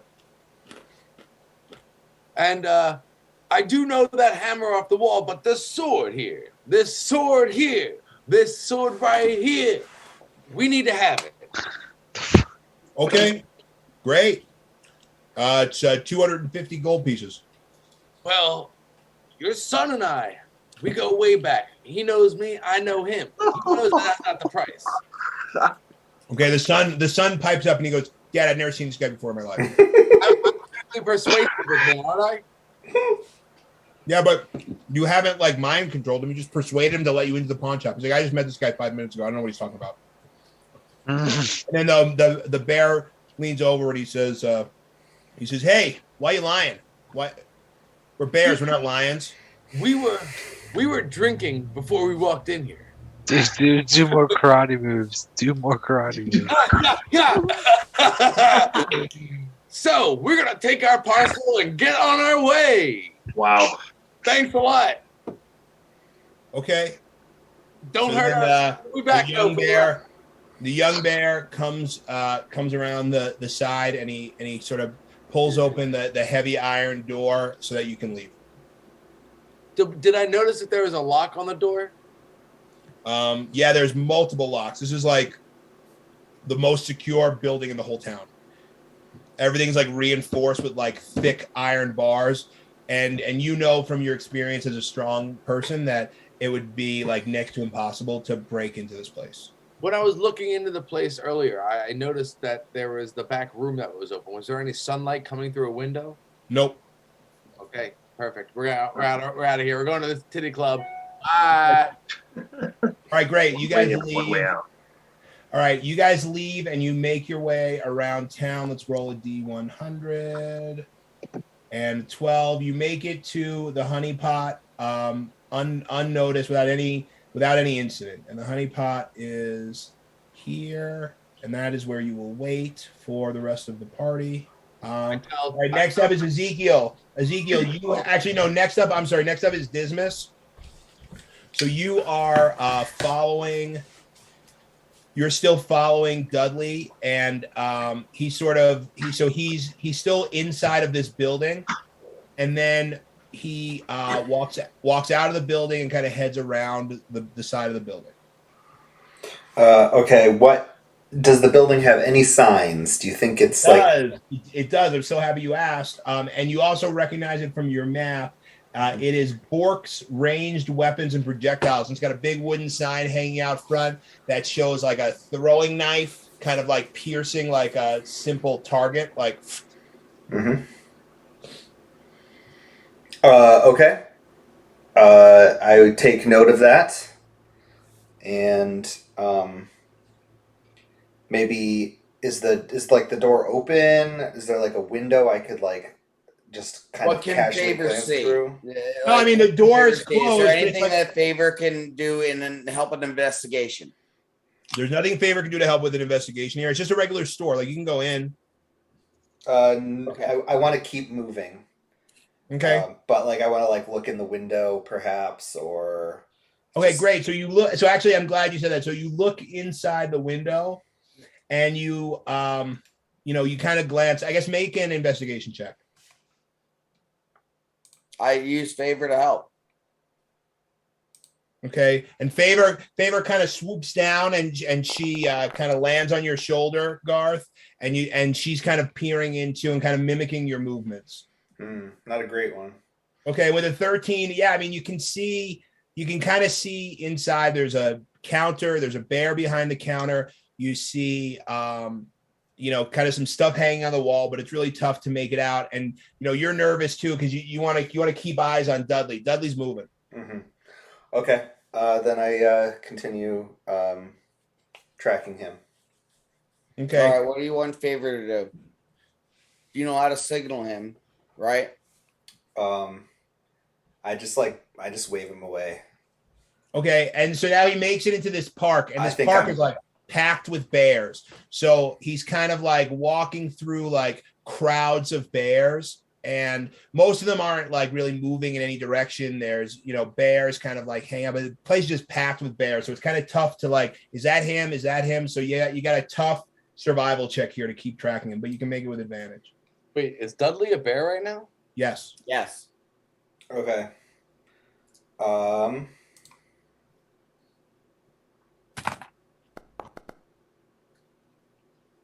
Okay, you are critically surviving, and you follow him all the way through the park. Excellent. And he makes it all the way to like this building over here Okay. and goes inside. Okay. What sign is on that building? That is, I have to remember. Oh, that's Baps Maps. Okay. And was he carrying any ranged weapons or anything? Did he gain anything from this ranged weapon shop? Now that you can see. And does his appearance as a bear, is he just super generic bear? Does he look like a guard? Does he? You know what? He still has the curly mustache, even as a bear. Okay. And he still wears a little bowler hat. Adorable. Okay. All right. So he's not, but he's a different bear. So he. Okay. When we What do you look mean? at bears, Talk to me.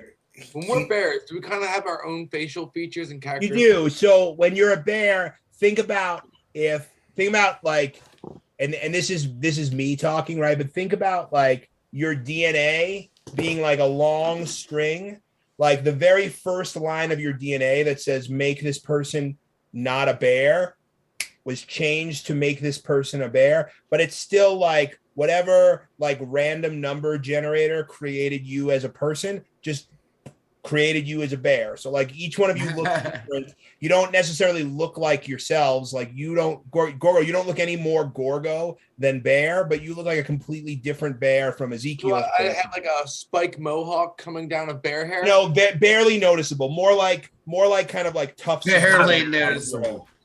Barely noticeable. Pun. And I get it. That's a good one, Dan. can we keep the same hairstyles when we're humans and orc people and stuff? A little bit. All right, cool. I'm down with that. Because if he has a mustache, I'm down. Okay. I believe it now. Now I'm All right. I'm encapsulated. So you followed him. He's inside Baps Maps. Okay. And you've got let's catch back up with Ezekiel. Yes. So I'm in front of this store trying to get. Is this the ale store or is this the So flower? this is Fish and Berries, and this is a very fancy restaurant. So this is where I have to get the flour. Mm-hmm. All right. So and Flour and a cask of ale. okay. So I walk in, and Okay, and you're immediately greeted by like a female bear folk, and she says, good afternoon, sir. May I see how many in your party?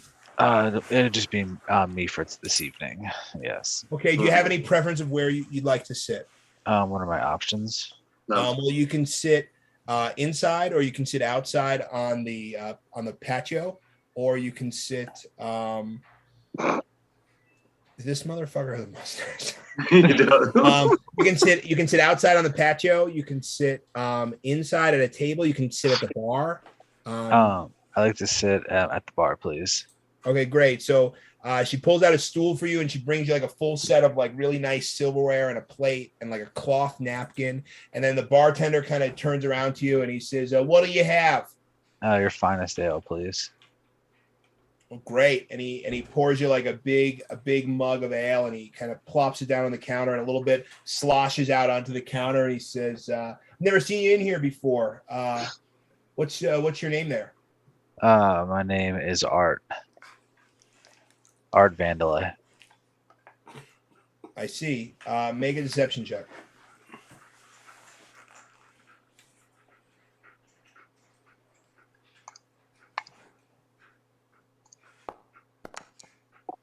Okay. And he says, Art, huh? Okay. Well, here you go, Art. What do you have today? So what does the chef recommend? Well, fish and berries, mostly. What kind of fish is there? Any fresh fish caught today? Oh, yeah. We've got salmon. Mhm. We've also got salmon fillets. If you don't like salmon fillets, we also have salmon chunks. Gotcha.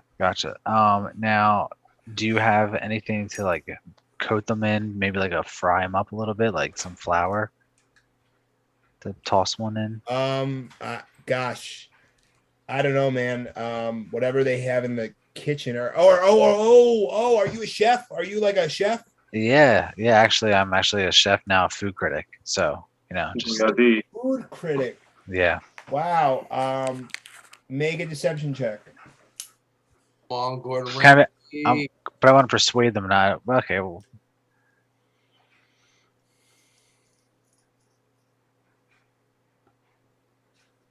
why is it only a +5?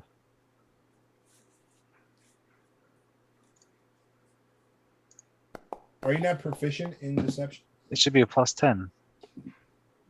Because my persuasion and my deception are both +10. Oh, my stats changed also. No. So anytime you roll, so the way how your class feature works is anytime you roll less than a 10, it's an automatic 10. But I also thought you were proficient in this. So Me too. That's why. Yeah, so I mean that's a 17. Like I don't know what's going on. You need to check out your character sheet. Maybe you need to like re-import it from D&D Beyond or something. That's a good That's point. level 7. That was weird.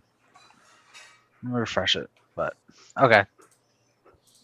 Okay. Well, he says, yeah. So anyway, well, here you go. So I'll have the chef put together his finest plate for you, sir. And Well, you know what? Let me just go back there with you now. Let me see if I can help him out a little bit and show him a thing or two. Oh no! I insist. You stay here, and we'll bring it right out to you. Okay. So you sit there for a few minutes. Are you like chatty with the guy at all? Yeah, I want to be like, so how long have you been bartender here? Oh, gosh, you lose track of time after a while, right? Right. I feel you on that one. Just always been doing this. Just serving the drinks to the rich folk around here. Well, I mean, yeah, that's just what I do here. And then as you guys are chit chatting, a plate comes out and it's got like a raw salmon on it, but like a fish, like it's like perfectly raw, and then just like a big clump of like blueberries on the plate. And he goes, "This is our best salmon. You're gonna love it." Excellent. Looks wonderful.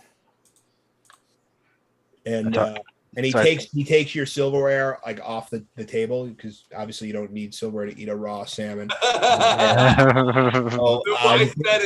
Why said it? He takes, because that's just what they do. It's a fancy place. So he takes away your silverware. And he's like, Maybe you're gonna get salad. And he's like, yeah. You know what? I wasn't always doing this. I actually, as a kid, I always wanted to be, well, and he gets in real close. And he goes, I don't know why, but I feel like I can trust you. I always wanted to be a wizard. But then when they outlawed magic in the city, I wanted to be a mercenary. Uh-huh. And I always, and my parents, they would never let me get throwing knives.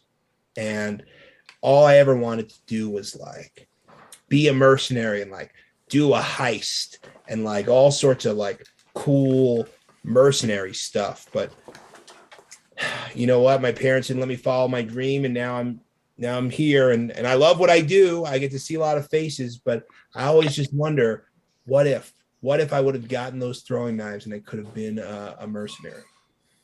Let me ask you a question. How much for a casket of your ale? Oh, I actually can't let anybody leave with alcohol. Well, you said you want to be part of a heist, didn't you? Are there like what kind of heist? Well, let me tell you this. All I know is I need to get a birthday cake made, and I need some ale, and I need flour. Yeah, and it's for some guys from the Shady Polar Bear at the Tiny Jack's. You ever hear of Tiny Jack? Oh, I know Tiny Jack's. Yeah. So No, I actually, what's funny is I walk by there every day on the way to work. yeah, They don't even have throwing knives. you know what? I don't get to live my dream. But hey, so this heist, what would my job be in the heist? Your job in the heist is to be the distraction. The lookout? Not necessarily the lookout, the more of the distraction. When I used to play with my brother, they would always make me be the lookout, and they would just leave and go fuck off down to the lake, and like I would just be standing there for like hours as the lookout. It was That's honestly why like a little bit traumatizing. Well, that's why you're not the lookout. You're the distraction. See, the distraction is the main part of the heist because what you have to do is you're the center of attention. You're the one who has to tell the story, and you keep their attention on you at all times. And while you're doing that, I'm gonna get the flour and I'm gonna get the ale out of there. So I think that's an awful idea. Because if you go, no, listen. I'm not trying to insult you, Mr. Vandalay, but listen, if you walk into the kitchen, boom, the heist is up. And then you're gonna be, you know what you're gonna be? You're gonna be in the slave quarter. Okay. But here's what we can do. You be the distraction. Okay. And I'll be the muscle. But here's my question. My question. Are there throwing knives involved? Absolutely. And I said, I say to you, how good are your skills? You know, I'd be lying if I didn't say they're pretty great. You know, and I say there was this man that I knew in my hometown, and he was the greatest throwing knife guy I've ever seen. And what he could do with just a butter knife would amaze you. I wonder if you could do the same, have that same skill set, and just use butter knives. So he actually he's inspired by you, and he actually, did you give him like bardic inspiration? Yeah. The story was so compelling. So he picks up a butter knife and he chucks it at the wall. Come on. And it kind of like sticks in the wall a little bit, and he's like, wow. Yeah. See how good you are with just some butter knives? You don't need real ones right now. The real, you know what I said? It says real G's moving, silence like lasagna. And you know what? All you need to cut lasagna is a butter knife. Hey, let me ask you a question. Yeah. Are you even a food critic, or do you just tell people you're a food critic to get free food? Well, let me tell you something. You can see a lot of my work if you've actually been abroad. I traveled abroad a lot, and that's where most of my chefing is done, as well as my critiquing. But you know, I do write a pretty good article here or there. You're chefing. All right. He says, all right, listen, here's what you do. Perception check. At sundown, you meet me behind the restaurant. Okay. Can you meet me behind the restaurant at sundown today? It's in about 8 hours. No, I can't meet you. It has to happen now.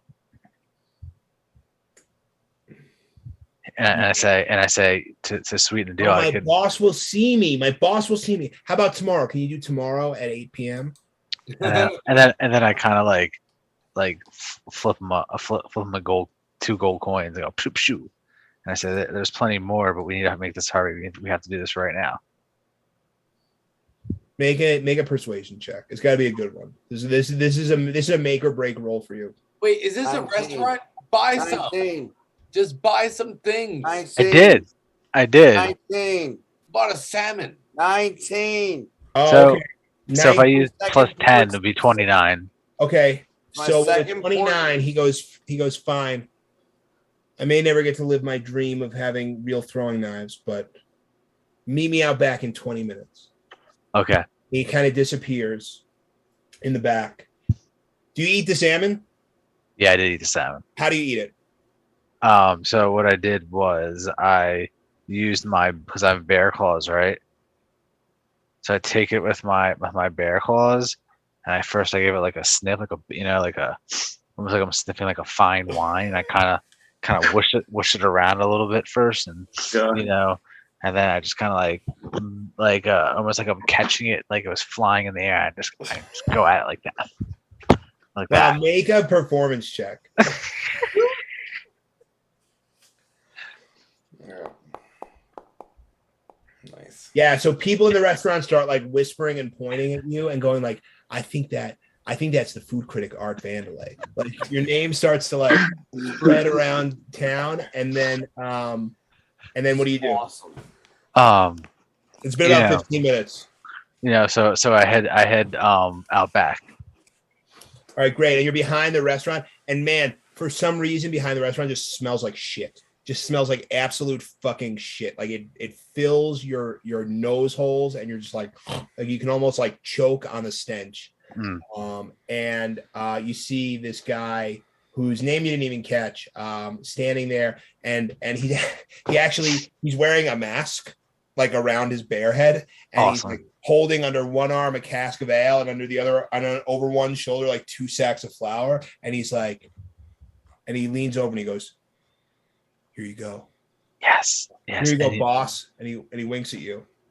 And I take the flour and I say, "Listen, your code name is Smokey." And I say, "Thanks, Smokey." That's my actual name. No way. It is. But It yeah, is. My Smokes. friends call me Stanley. Oh, You okay. can call me Smokey. You got it, Smokes. Yeah. Okay. You- And he disappears back inside, and now you're standing there with a cask of ale and 2 sacks of flour. Okay. So It's complete. I kind of like want to like look around real quick just to make sure. Do I see any guards? Anything like that? And I don't make a perception check. okay.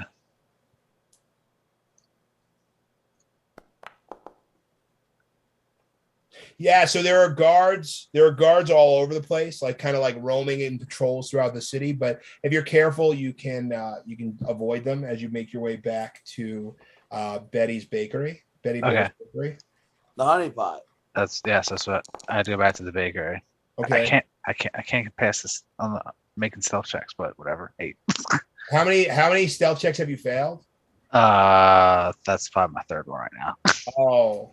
Tonight, at least. Okay, so right as you make it into the bakery, Betty walks in, and Betty's behind the counter, and you know that you were spotted. Like there are guards like eminently coming for you, and she goes, "Hey, sugar, welcome back. I see you brought the stuff I asked for."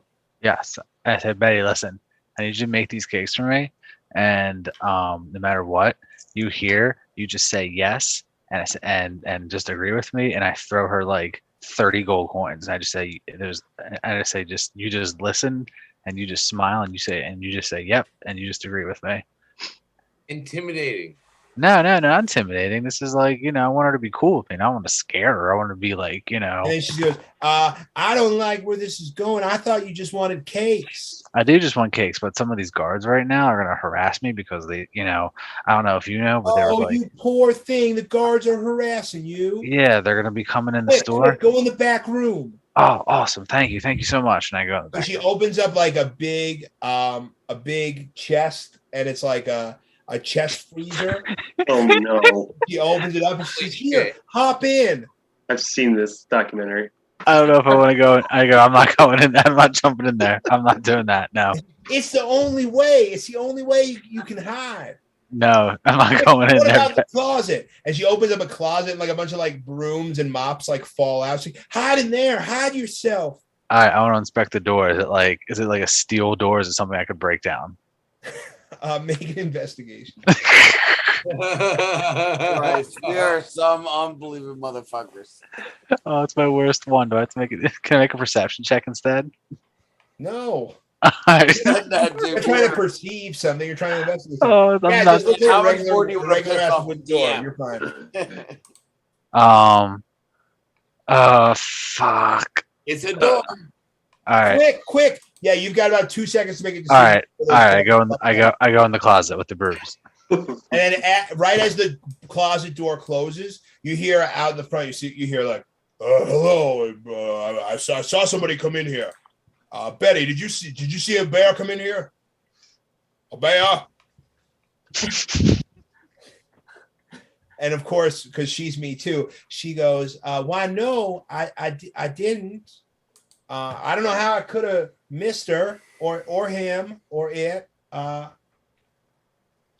And then they kind of sniff the air. Make a stealth check. In a broom closet? You're hiding, bro.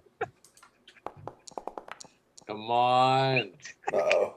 He goes, well, I say, Betty, doesn't make sense to me. Smells like somebody else is here. And then again, she has people too. She goes, So now he has to try not to fart. so she goes, no, I think y'all must be mistaken. You know what? He ran right through here, right out the back door. And the two guards, they kind of run through the bakery out the back door, and they're gone. Right. And so I try to open the door. Okay. Make a strength check. No, I'm just kidding. The door opens and she goes, there you are. Oh, thank you so I was much. so nervous. I am not the lion type. And man, I was nervous, but it also was a little bit romantic. It was. You know, it got my heart rate racing. Gave me the Wait, vapors. it got what? It got what? Got my heart racing. Oh, your heart. Okay. Well, I'm gonna get to bacon. If you wanna come back in about an hour, I'll have them cakes ready for you. Thank you. Maybe I'll have something else ready for you too. Oh, and I kind of do like a instead of like Mickey's muffins. it's like a mixture of like, because I'm still like cheetah girl, so it's like a purr, but kind of like a bear, like oh, so it's like a And she's like, oh, I like that. I like that. Yeah. All right, I'll be here. I'll make those cakes extra fast for you. Okay, and then you leave. Where are you heading? The strip club, the honey pot. Meet everyone else. This is your last stealth check. I think you're gonna get arrested if you fail it. Okay. All right. Come on. Hey, I'm outside waving him down, helping him out. There we go. Take a stealth check, waving There him we down. go. Uh-oh. Jesus Christ. All right. How are you this bad at this? Garth, did you give him your dice? Okay. Yeah, I know, right? I actually have no portents left. I can't even do anything. Didn't see this coming, did you, wizard? I'm gonna Oh no, I saw it coming, but I can only do two things at once. I'm gonna talk my way out of it. Don't worry. Right as you step down the sidewalk, two bear guards like bum rush you, and they go, "There you are!" And I go, you for the moment. Tick, tick, tick, tick, tick. There you are. Yeah. Next up is are we back to Cassian already? I don't know how to do that. That's hilarious. Oh, Torment. So Torment, you're at Larma's potion shop. You're nowhere near the group. Well, yeah, no, I was just leaving her shop. Okay, and where are you heading next? What is the nearest objective that the others were pursuing? Well, I mean, I think everybody said they were going to rendezvous at the Honey Pot. All right. Well, then Yeah. my next question is, being that I am who I am, is there something I could achieve that maybe I can walk into to Is the there a mansion library? or something like that. Check out his place. Is there a library for you? No, the library was in the Magic Quarter, and books have been illegal since the calamity. No, but he Dudley. Where does he live out of? He lives out of the paper factory. No, Dudley had Larma at a house. No, he had Larma at the entrance to the paper factory. He has a little apartment, like in like the upstairs of the paper factory. And Robert Paulson and him are good friends, so they should definitely. All right. Well, then I meet up with everybody at the Honey Pot. Okay, do you drink a bear potion? I'm Dudley. Okay. So, So I will use it until I get to like my image of Dudley. I will use it until I get through. And then when I get inside the place, like I'll make the transformation as I transition in. okay, got it. So yeah, so now you are a bear and you are heading to the honey pot to meet up with the group. All right, Cassie, you're up. Works best. That's fine. All right, you're up, and everybody's drinking the bear rum. Do you have another glass of bear rum? Oh hell yeah, we do. No. I do. Are you guys with me? Wait. No, Wait, you're a Okay. pig. Wait, what is going on right now? Are you a pig or are you? What is that? No, I'm a little white bear. pig. Oh, you're a polar bear. Okay. Oh no, I'm not a polar bear. I don't know. How do you guys do this? We're all Casting's bears. different than We took a everybody bear else. potion. You click on your own picture, right? Click on your own picture, and then We took choose a bear potion. filter. Yeah, it comes with the bear No, potion. yes, I love it. Shut up. I know you took the bear potion. It's Okay, not fine. the point. We have 24 Anyway. hours, man, to be bears. Okay. Anyway, so I'm in the barber shop. No, I am not drinking any more rum. Okay, well, it doesn't stop Todd the barber from drinking any more rum, and also the bear guard. He's getting pretty tanked, and so he kind of turns to you. He says, he kind of like has like his eyes half closed a little bit. He's like, so, what kind of other story? What kind of other questions or stories, or what kind of stories of questions do you have? Oh, I don't have any other questions. Did I I'm tell you good. that my dad was a wizard dentist? Oh yes, I do remember that one. That was His name was because of the Maurice. white chocolate. Mhm. His name was Maurice, but you might think that he was a dentist who was a wizard, but that's not the truth. He was a wizard. He was a dentist who only performed dental operations on wizards. They were his Oh. only customers, his only patients. Did you look? Oh, is that what the chair is from? Yes, that was from his dental shop. Did you learn any special tricks from his dentistry? No, well, and he kind of clips off his little scissor thing, and then he puts on one that has like a little drill on. He's like, zzz, zzz, zzz, zzz, zzz. Then he clips out and puts on the scissor. This is the only dentist trick I know. Just putting on a dental instrument. No, well, the drill. Zzz, zzz, zzz. Mhm. But yeah. Okay, so then I look around. I continue to look around. Do I notice any other interesting stuff on the wall? Yeah, actually, you do. You notice there's like a map with like a weird, crazy like squiggle. Maybe it's even like a map of this island with like a weird, crazy squiggle on it. Okay, so I kind of point at that and I ask him, "What's that about?" Oh, that. Have you ever met an illithid? A what? An illithid. Purple octopus face. They call them mind flayers. Oh, I've never met one. I befriended one once in my journeys.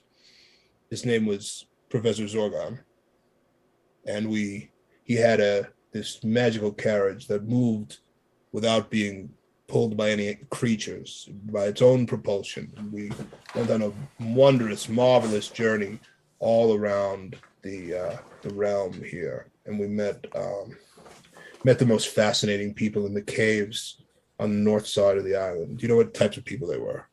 Mm-mm. No. Bat, What? bat people. Bat people. Interesting. How was that? What made them so interesting? Oh, it was interesting. We also, Professor Zorgon, he had all different types of magical plants and medicines that you could take and have the most intense psychedelic experiences. But I'll never forget the bat people. Never forget. The bat people. Mm-hmm. Yeah, it's been very wonderful becoming such good friends. We're almost good. We're almost good friends, but not yet. There's still one more story you have to get out of me. He takes off the scissor hand and he puts on like a broom hand. He starts like brushing off the guy, and then he takes it off and he puts his scissor hand back on. That's like a little bit more clipping. I just love being a barber. You seem like you're really good at it.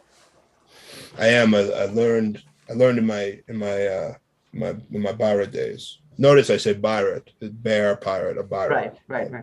In my pirate days, I learned. I was once a demon barber, much like my father, who was a wizard dentist. I was a barber who my clientele was exclusively demonic folks. While you were a pirate. While I was a pirate, that's correct. Amazing. And then he takes off like the scissor hand, and then he puts on the drill hand and kind of puts it in the guard's face, like zzz, and he's like, oh, and then he takes it off and he puts back the scissor hand and he goes back to cutting. Mm-hmm. And he's cutting this guy's hair while he's drunk. They're both drunk. Yeah, they're both drunk. Okay. Neat. I remark that I'm impressed with the amount of rum he's had, that he's still able to make such a great haircut. Oh, thank you. And then he turns and the person's hair is like all over the place.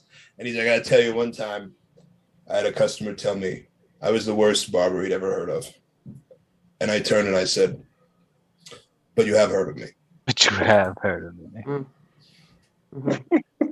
And then he takes off the scissors hand and he takes the blanket off the guy, and then he puts on like a long handled broom hand and starts like sweeping the floor with this like long handled broom hand. Mm-hmm. And then he takes that off, and then he's kind of like massaging his nub a little bit. Okay. Make a perception check. Okay. I have a question about bear people. Are they wearing clothes? Yes. Are we wearing clothes? Yes. How do we know what clothes we're wearing? Well, as men, you wear mostly just pants, and you're walk around shirtless. Because you're a humanoid, so you have like the torso outline of like a human man. Like you have like big pecs and abs, but you're like covered in fur. And you have big burly bear arms, but then like a bear head. So the same thing as like the cat people. And then like the women would wear shirts and pants. All right, so the guys are all shirtless, walking around with pants. Yeah. So with the 16, you realize the only thing left in the barbershop that you have not asked this guy about is his nub hand. I would have preferred to do Winnie the Pooh shirts with no pants. I mean, you are going to the honey pot. Just gonna say that. You understand? Change it back to Winnie the Pooh style shirts with no pants. Anyway, so while he's rubbing his hand, I say, I realized I never asked you what happened to your hand. I'm so glad you asked. I normally tell people that it was when I was a pirate. It was eaten by a great fish. Would you believe me if I told you that? I mean, I would believe you, but I feel as though you're going to tell me something else. That's not the truth. The true story of what happened to my hand. You see, in my pirate days, I was married to a mermaid, Princess Amethyst, and that bitch cut it off. Just cut it off. The whole hand, or that makes you barf? No, the whole hand. That makes you just barf. cut it off Sounds crazy. with a trident. In fact. Wow. What I happened got to her? scurvy. Nobody knows. But you do. You know what? There's enough questions for today. We're such great friends at this point. I'm here to tell you now that I will share my delicious pies with you. How many was it that you needed? I don't remember how many I needed. Was it 12? It was 12. Nice. It was 13. Baker's dozen. Let me ask you a question. Do you fraternize with any demons? I wish I did, so I could send them your way. It has been such a long time since I've had the opportunity to own my craft and cut real demon barbership. If I ever run into a demon, I will send them your way. Great, and when you do, I will be glad to share my meat pies with you. Okay, that's when I can't just. We're such great friends. I can't just get some from you now. I mean, I would love to share them with you, but will you promise to bring me a demon? Or it doesn't even have to be a demon. It could be like a half demon. Half demon. Yeah. I Anything with horns.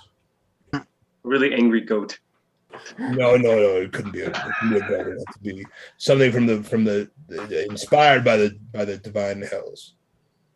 I can promise if I run into one, I'll bring it here right away for a haircut. Is that your bear promise? You give me your bear word. Fair word. Bear word is bond.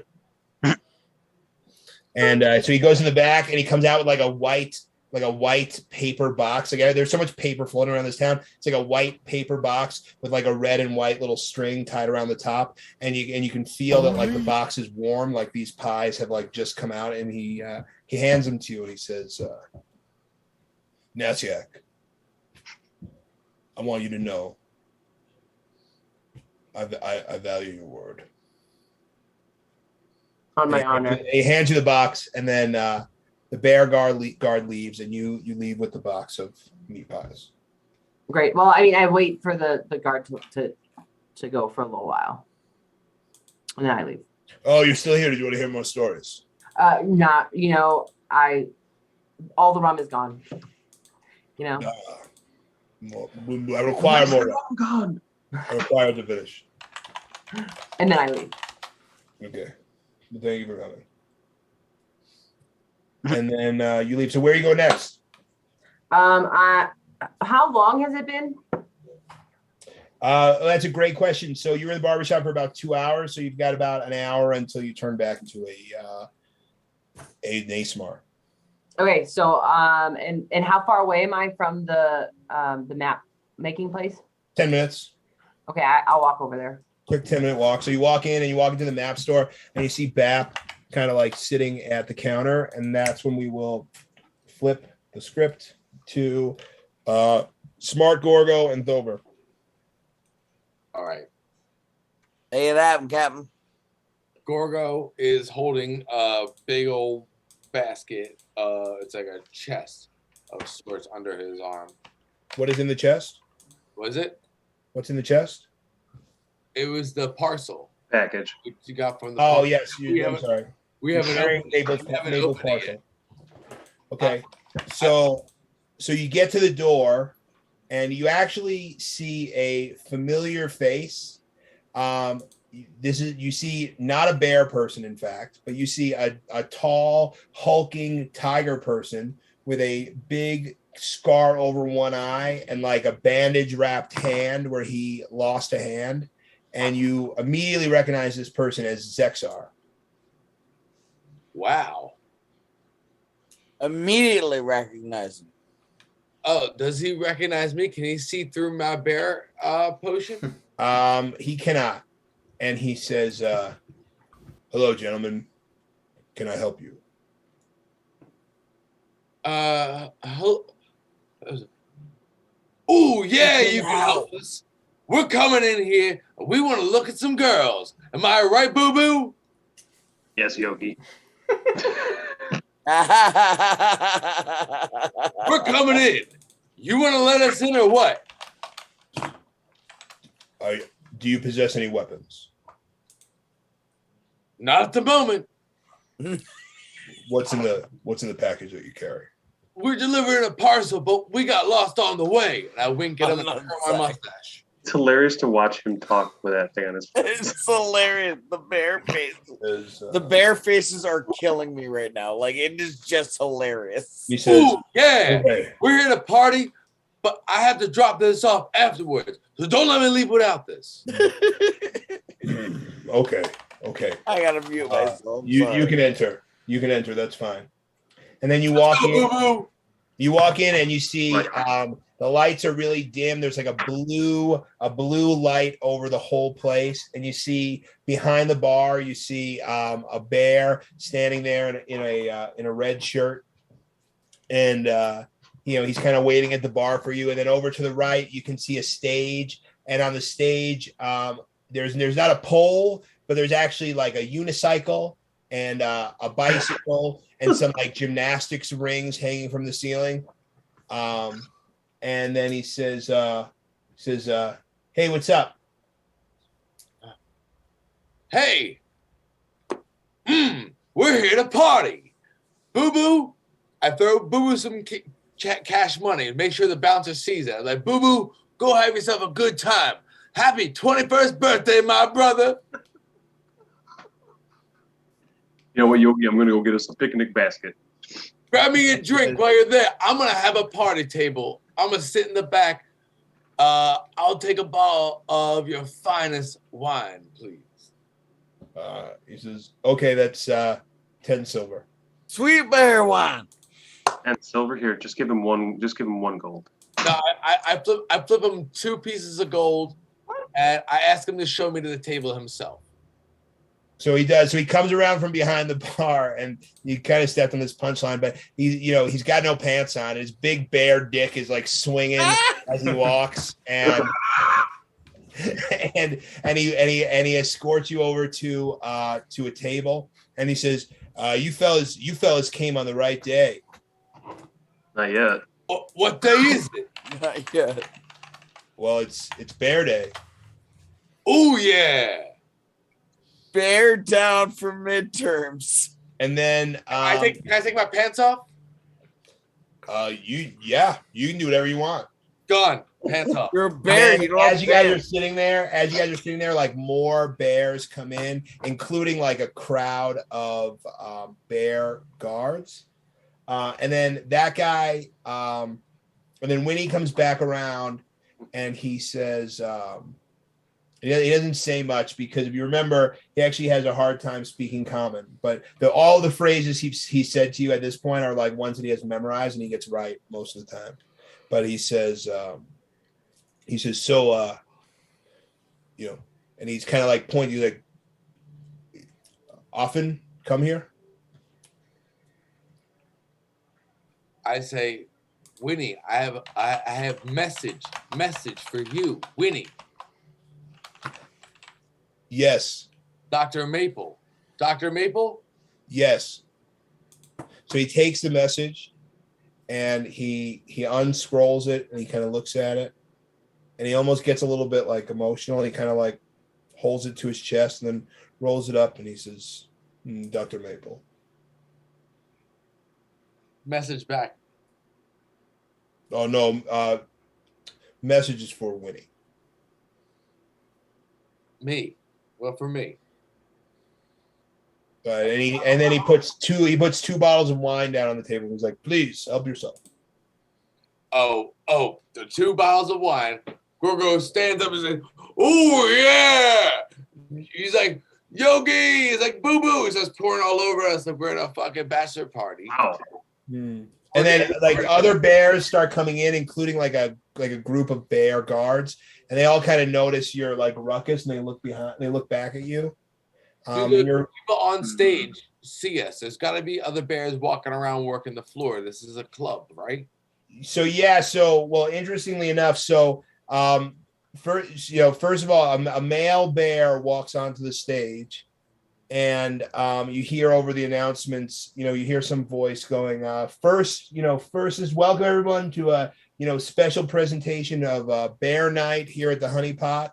Our first bear is Billy Bear, and then this bear gets up on the stage, and he's got he's wearing a construction outfit, and then he kind of snaps it off, and then he jumps on the unicycle and starts kind of riding around in circles, and while he's doing that, kind of to the side, he's kind of like swinging his bear dick a little bit, and everybody in the crowd is going crazy, and they're all pelting him with gold coins because they don't have paper money.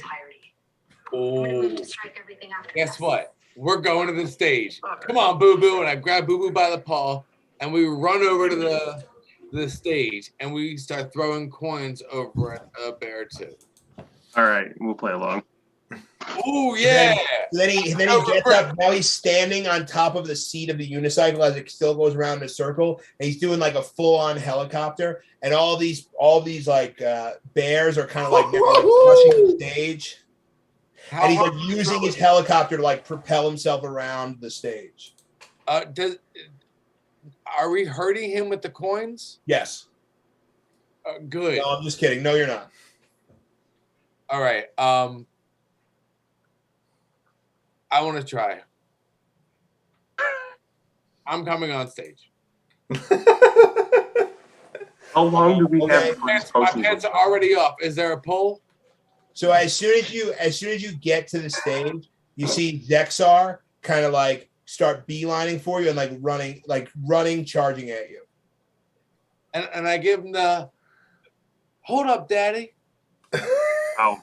And he kind of stops in his tracks, and he looks at you and he says, "What did you call me?"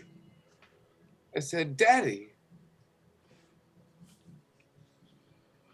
And he's thinking in his head, he's like, only one man has ever called me that. Oh, I met him, the hunter, the bounty hunter. I was in a past life, yes, a bounty hunter. Yeah, I know you. Where's your what happened to your hand? Do you not recall? You wouldn't recall. He says, it was something I had to do for a mission. I bet it was for someone you really cared about. Indeed.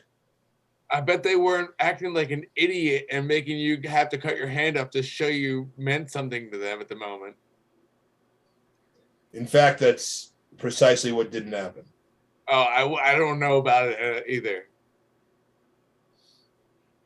But hey, do you mind if I dance and make some money on your stage, bro? I absolutely do mind. And he looks down at your bear crotch, and he goes, "Don't do it. You're just going to embarrass yourself." Looks very Jewish. And I put my paw around his tiger shoulder, and I said, "Trust me once more." Wow. I think you have me confused with somebody else. Can I slide some coins into his pocket? Oh my god. Sure, you can slide some coins into his pocket. No, and then Winnie comes over and he's like, friends, come back to the towel. Quit harassing the patrons. And he points at the table. He says, "Come back to your towel." I will go right back. I'm fine. You go back. I'm standing Okay. on stage. I'm still pantsless, coming on stage. I tell Zexar. And then he goes over to Thober and he goes, "Listen, if your fiend does not come back to this," and he's pointing at the table, "to this towel, you will be escorted to leave physically."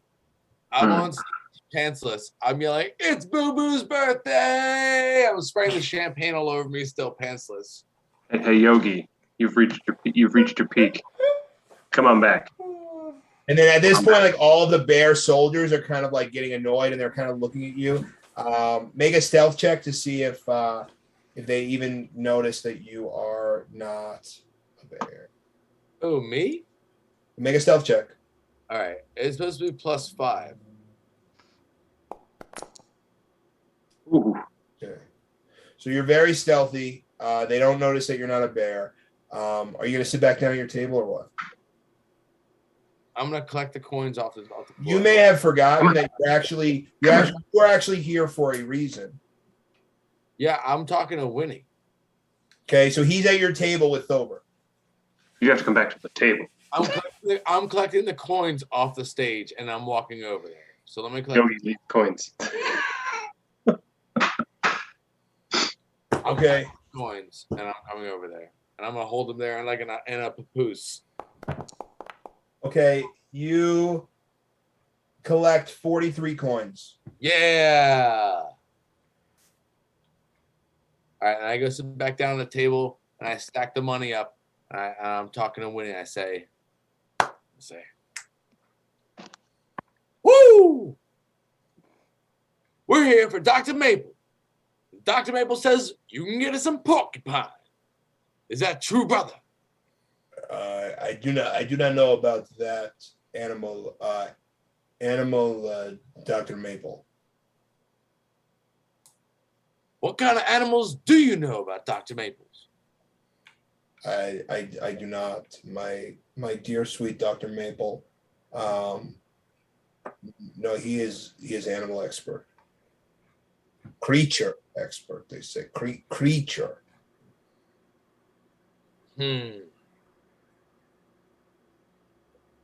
Well, I look at Boo Boo and I say, Boo Boo, he don't speak no English. Is this where we're supposed to get? See, I'm missing that part. That's the one. That's the disconnect. Is this where we're supposed to get the? What was the deal with the porcupine? Yeah. Porcupine. Oh, so you were supposed to deliver a note for Dr. Maple, which you did. Right. And you were also supposed to. You were told that Winnie could tell you about the location of a blue crystal. Oh. Winnie's. Can we look at what Winnie's wearing? He's wearing a red shirt and no pants. Is there any like jewelry, or earrings, or butt rings, or glowing? Make a perception check. Butt rings. Yeah. You never know. We saw Zexar here. All right, hold on. What am I doing? Perception. And that's with advantage or no? It's wisdom. Come on, something good. Yeah, you don't notice anything. Wonderful. All right. Well, can I make a perception roll just because that's supposedly what we're all there for? Yeah, sure. All right. Okay, and both of you with your both, neither of you notice anything, but Winnie sees you kind of looking him over, and he goes, "This body," or I'm sorry, excuse me. What does he say?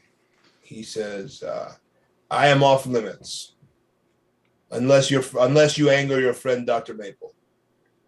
I say to him, I say, it's Boo Boo's birthday, and I take a big stack, like all the money I made, plus 50 more coins, and I say, but it's Boo Boo's birthday, and he likes you. And he says, "You have my apology. I am unable to do that for you." And I take out the rest of the coins, and I'm like, please, it's Boo Boo's birthday. Who's fine? We don't need to start. He heard that Winnie was the shit. Winnie the Pooh, right? That's why they call you that. And he just looks at you coldly. Why is it that you are here? What is your reason? We're looking for jewelry. My friend here who doesn't talk at all, Boo Boo, he's a master jeweler, and he loves jewels and gems and ornaments and things like that. I love the color blue. He loves blue things, especially sapphires, gems. What do you have? Opal? Are you looking for blue crystal? What blue crystals? You know about Blue blue and shiny, crystals? sure. You know about blue crystals? He knows about blue crystals, Boo Boo. And Boo Boo's like, I love blue crystals. loves them. I had one once. You had one once. Do I tell. had one once. Tell me about it. Oh yeah. It is in Candle Store or Cradle Store. I'm not familiar. You have a map? No. Inside the horse.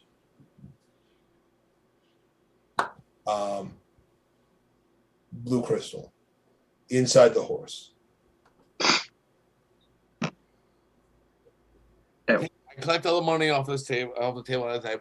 Winnie, get the fuck out of here. All right. Nobody wants to talk to you anymore, Winnie. Get out of here. And I wave him off. What? Something I said. Now you speak English? Fuck off, Winnie. Get out of here. No. Listen, I come from other place where bear communicate with moon. Show me. You no understand. And like he closes his eyes and he kind of looks at you and you hear like this garbled like sound in your brain it doesn't make any sense to you. I mimic his actions trying to receive it. And he says, the moon speak. You no understand. Blue crystal. I know blue crystal word. Go to the Cradle Store. Inside the horse. In the kitchen is blue crystal. Oh, it doesn't get any closer than that. Winnie, get the fuck out of here. Go away from our table. Why? Why you treat me this way? You're Dr. Maple's boy. We want something better than you. Well, look at the time. It's Yogi. Boo's birthday. We're having a party. Excuse me. No one treat Winnie this way. Yogi, look at the time. All right. You know what? Winnie, here's this for our tab and the bottles. We'll get out of here. We gotta go party. And you're not gonna be part of this party. Oh my goodness. Me and Boo Boo, it's his 20th birthday party. Please, I'm gonna get up and start walking out. Lame, man. We're just like Degeneration X, like, oh, suck it, we're sucking it on the way out. All the way out. All the way out. And then I'm backing out my way to the door. okay. All right. This has been interesting. Okay. Anyway. So yeah, you guys are running out of time before you run out of bear potion steam. Who else needs to go? I hope you wrote that down, by the way. All the instructions. I got it. Okay.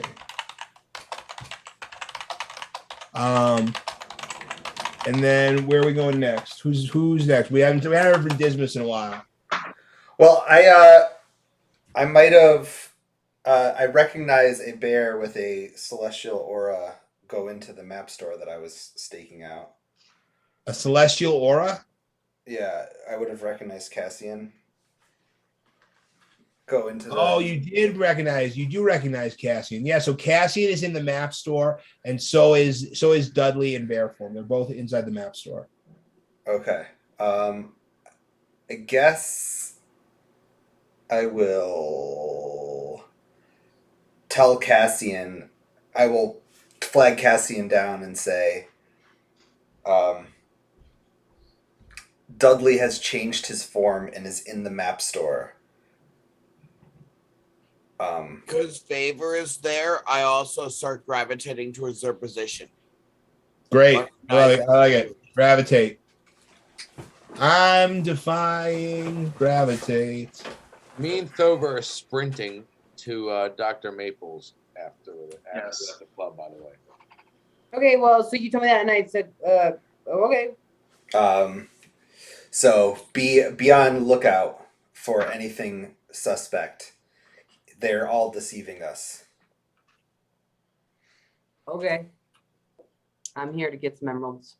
The emeralds don't matter, but go ahead and go inside and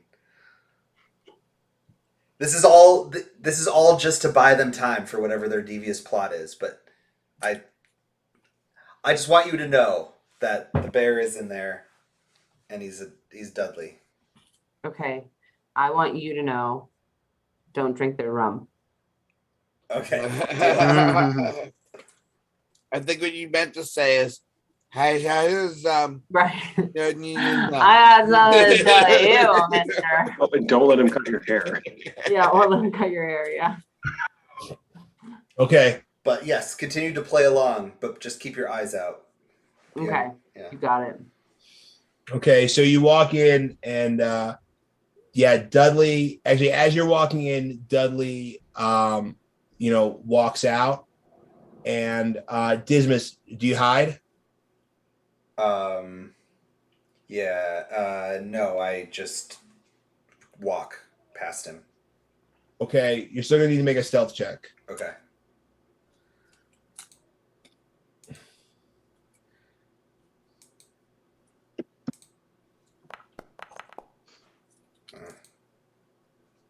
Okay, that's fine. 11. And then he goes around like the back side of the building and like kind of over here in this area. Okay.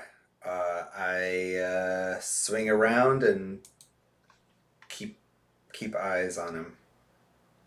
Okay, make another survival check for following him. Favor, assist.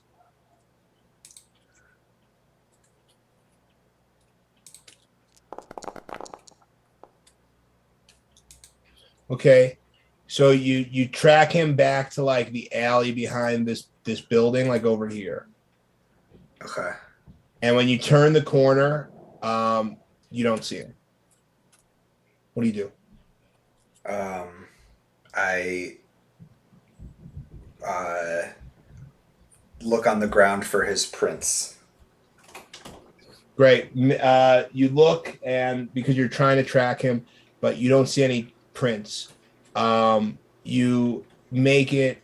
You make it halfway down the alley, Okay. and you hear a voice from behind you, Okay. and the voice says, "I saw you at the gate, and I saw you follow me through the park, and I saw you waiting for me outside the map store, and then make a perception check."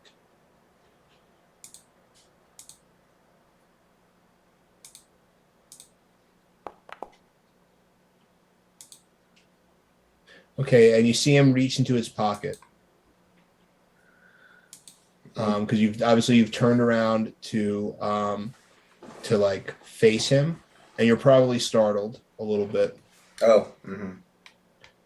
And he says, "Tell me, after all I've done for you, why so much distrust?" Why are you not telling us the whole truth?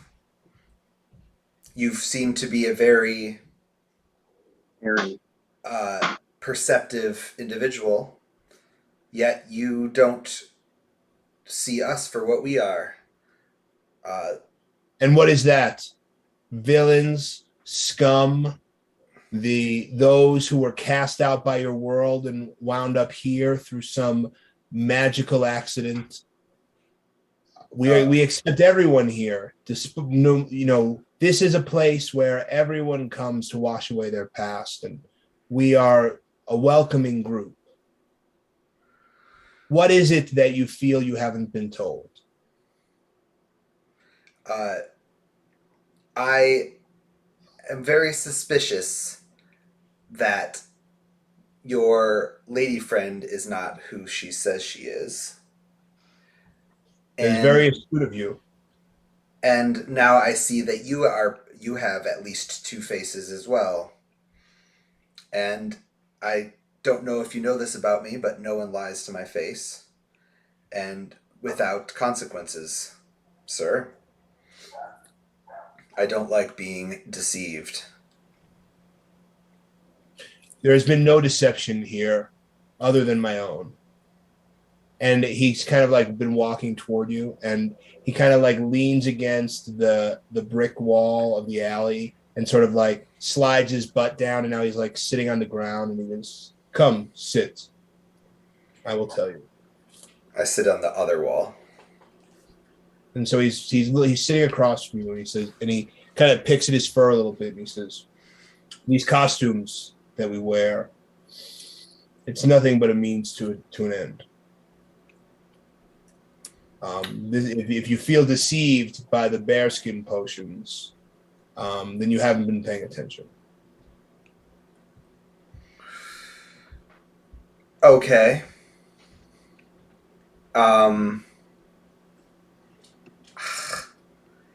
I just don't trust him. Can I like see if he's lying? Yeah, sure. Make an insight check.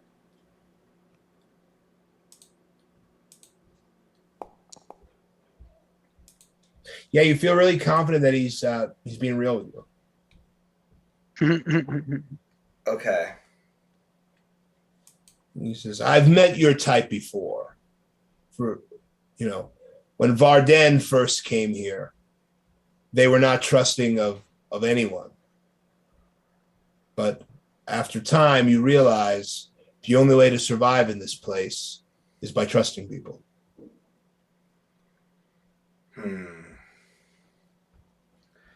Okay. I see. I've seen nothing today that makes me to confirm my earlier suspicions. So I will admit that perhaps I was hasty in my distrust.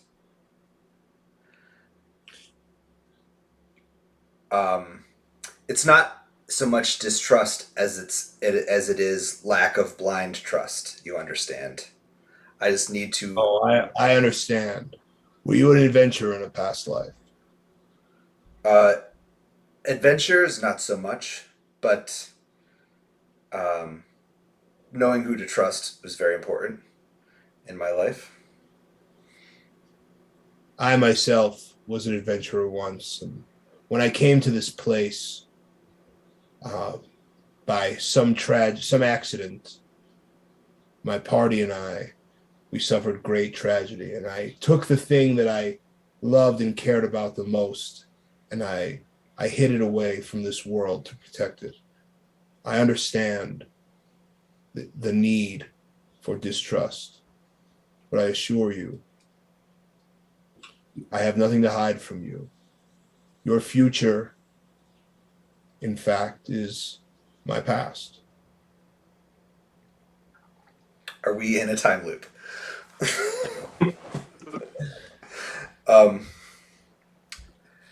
I totally understand what you mean. I feel that my future is also the past of the future's present. That's right. We're all inextricably linked. Yes. Indeed. Have you ever lost someone you loved? I did. I think we all have. Anyone who's dared to love.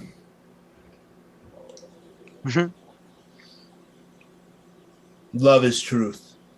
And truth is kindness. Yes. And kindness is friendship. And friendship is truth. So we come full circle. I'm glad we had this little talk. Sir. Thank you. And whether you see Larma or any of her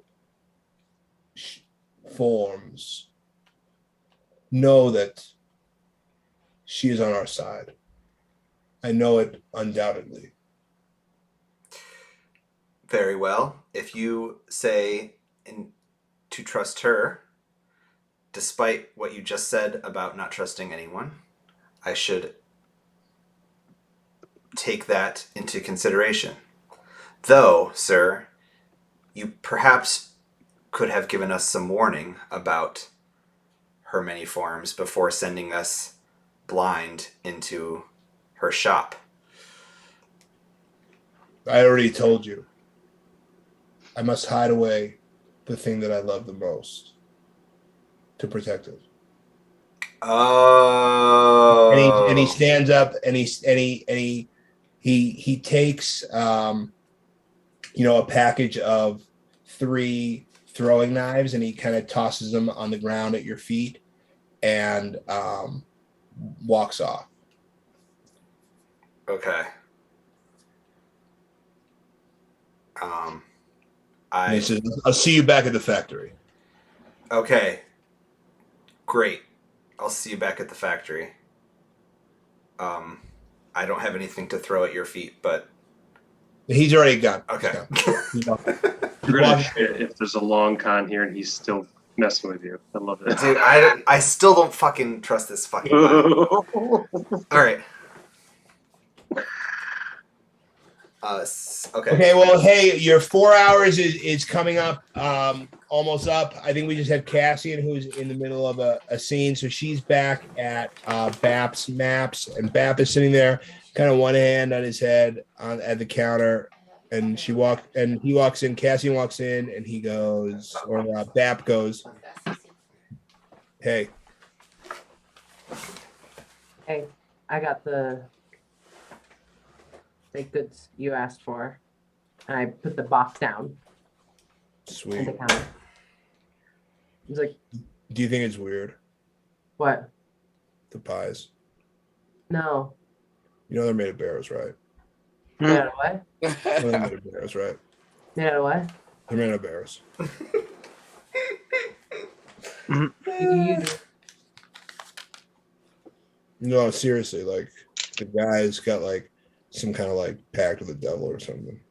Yeah, I mean, there's a Don't reason why I embarrass yourself. There's a reason why I didn't let him give me a haircut. You know what I mean? Yeah, Only 2 bits. yeah, I don't know. He's cool. I mean, the pies were delicious, but made of bears. It's weird. You do you, man. You think it's weird? I don't think it's weird. I don't even know if they're really made of bears. Is what people say. The forbidden flesh. I get it. Yeah. Did you have what did I have to give you? Like rubies or something? Emeralds, please. And he reaches under the counter and he drops like a brown like sack full of emeralds on the counter. He goes, "Thanks for the pies, dude." How many emeralds are in here? I don't know. Make Great. sure they're not broken. Okay, so I check in there and I see how many. Make an investigation check. To count something in a bag? Well, yeah. I guess you Unless can I'm good at investigation, I can't count. Okay. No, I guess you can count. I don't you want to know if they're really emeralds? Like, what if they're just green rocks? Okay, fine.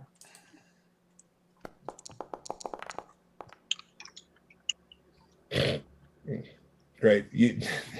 That's fine. There's 12 emeralds, and there's 12 things in there, and you're pretty sure they're emeralds. How many did I need? Sorry, 12. I keep on forgetting. I needed 12. Okay, so I look in there, check it, and I go, "Enjoy your pies, man, and your maps and stuff," and walk out. Thanks, dude. Enjoy your emeralds. And head back to the honey pot. Head to the honey pot because I don't know that everybody else left. Okay, so you are headed to the honey pot. As you're walking through the park, you run into Torment. All right. Oh, okay. So I run into Torment and I say, "Hey, dude, I got my stuff. Are we all heading to the honey pot still? Yeah, everything okay? I got everything I need. Everything okay with you?" Where is Dismas again? I saw him at the map shop, but I don't know where he went after that.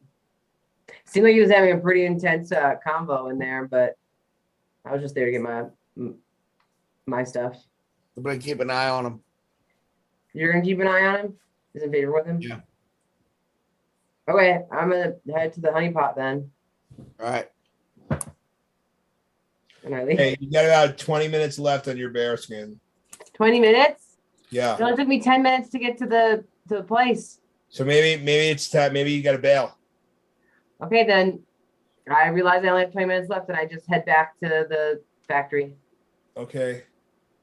Great. So you head back to the factory. All right. We have Gorgo and Thover are at Dr. Murphy. are at the map or at the exotic pet store. Oh God.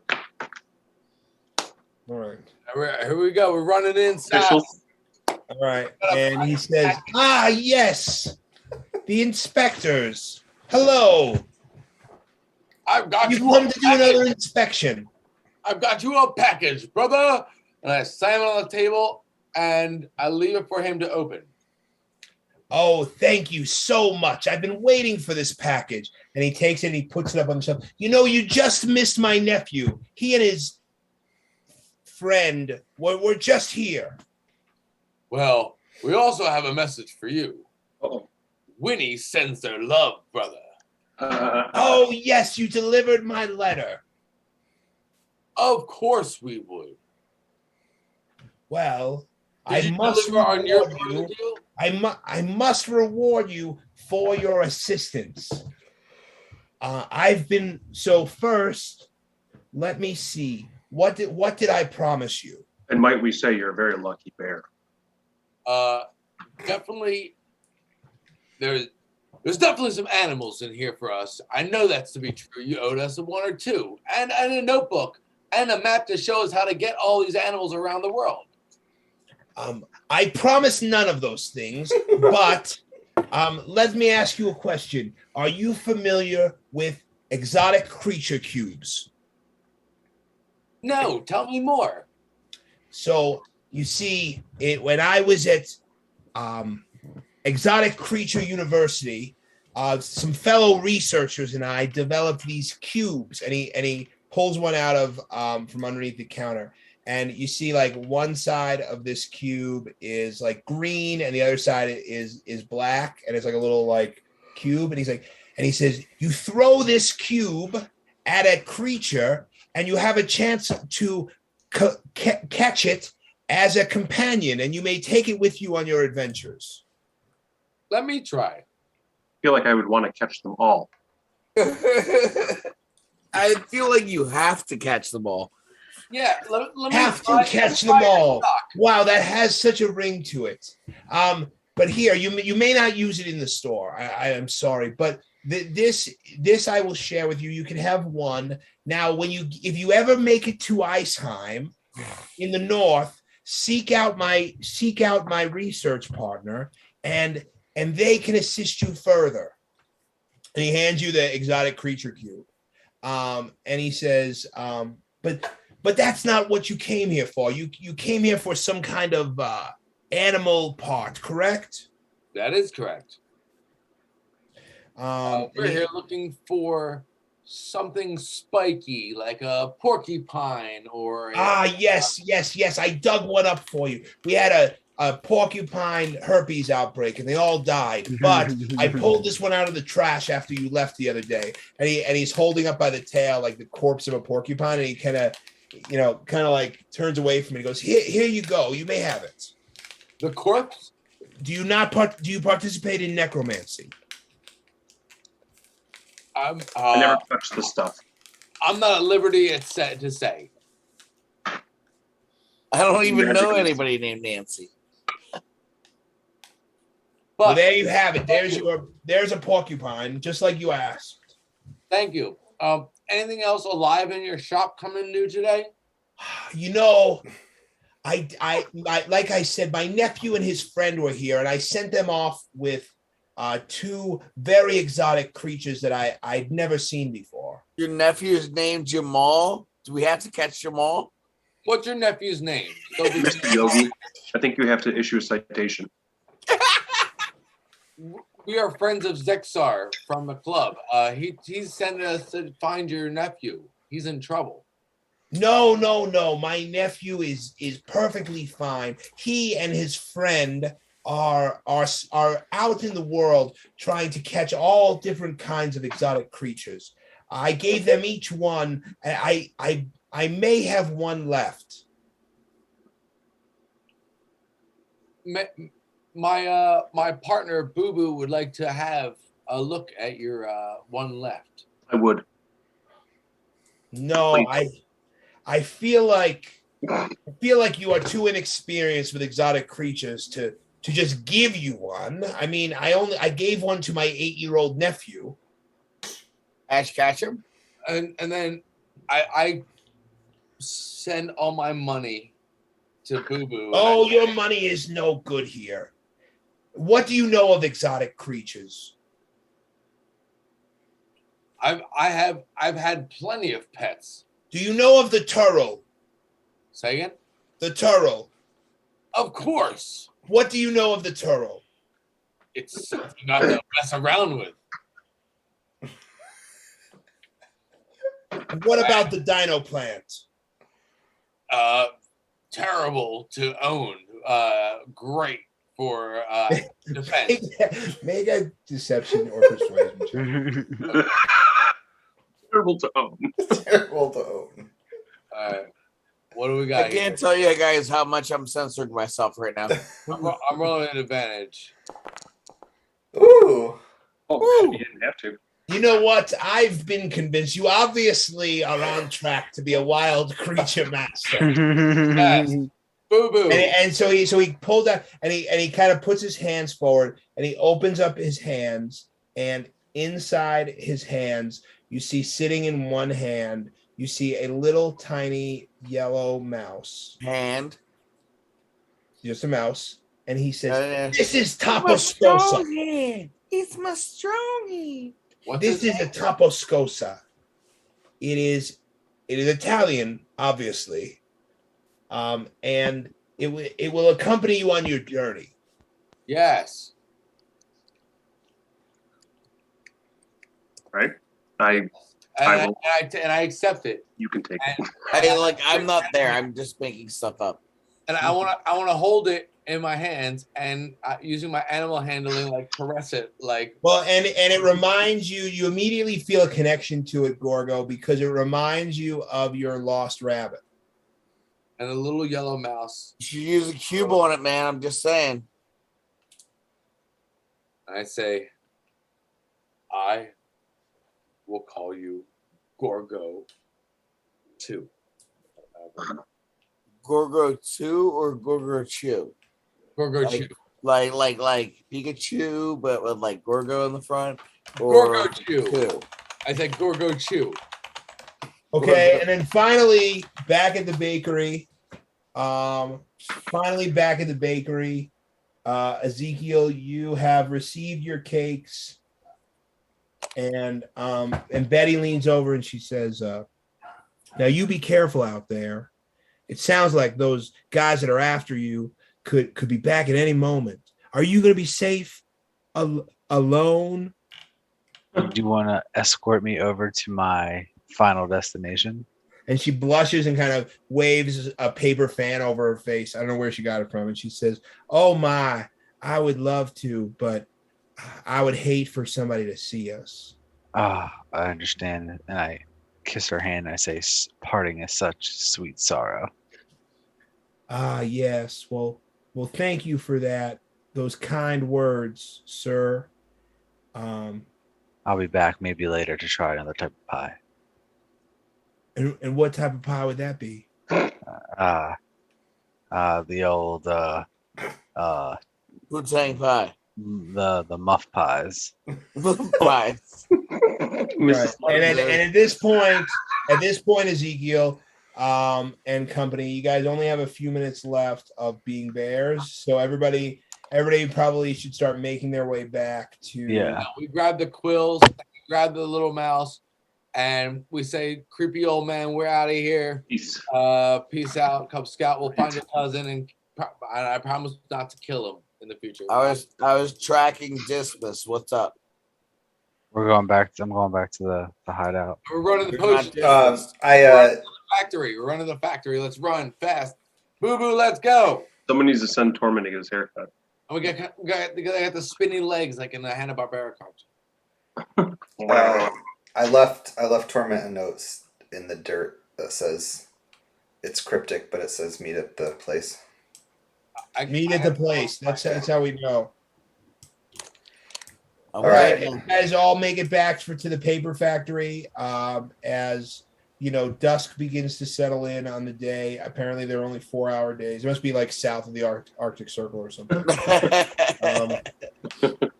You guys did a ton of adventuring today, and you have the opportunity to discuss your adventuring day. So, and I feel like so we learned that tonight that Larma is definitely a shapeshifter of some sense. Gorgo is going to hand the quills over to Dismas and then climb the rafters to the roof. And Well, also that Gorgo too. Larma and Dudley have a sexual relationship. Yeah, there's a lot to unpack here. Yeah, there's a ton, dude. I want to I know. really like how we split up and it like really got a lot of information out there really quick. Yeah. The most interesting thing to me is this fucking, what was his name? One of the Byrett's stories talked about the guy that kidnapped us, but I don't know if Casson would have even like the barber. Yeah. Oh, I didn't realize that. Oh my gosh, that does Yeah, make he was sense. talking about the lich. So, hey, just to clarify, because I don't want to send you down like a rabbit hole here. He was talking about an encounter that he had with an illithid named Professor Zorgon. That's the one. Of course he did. And they went for a cruise. But against like whole... Buzz Lightyear, he was a space ranger. Had nothing to do with Buzz Lightyear. They went for a cruise around the whole island, and they wound up in a bunch of Bat People caves. And they was it a 3-hour tour? Was it to the north? Yeah. And they took a bunch of psychedelic drugs while they were doing it. Oh yeah. Yeah, right, but Professor, the description. Well, I don't know. That's right. That's part of the story. Was that's what I got from it too. I forgot. That is very. Are we in Homer's Iliad? Are we the Ulysses and Jason and the Argonauts? Is that the story right now? No. Now he's a Cyclops.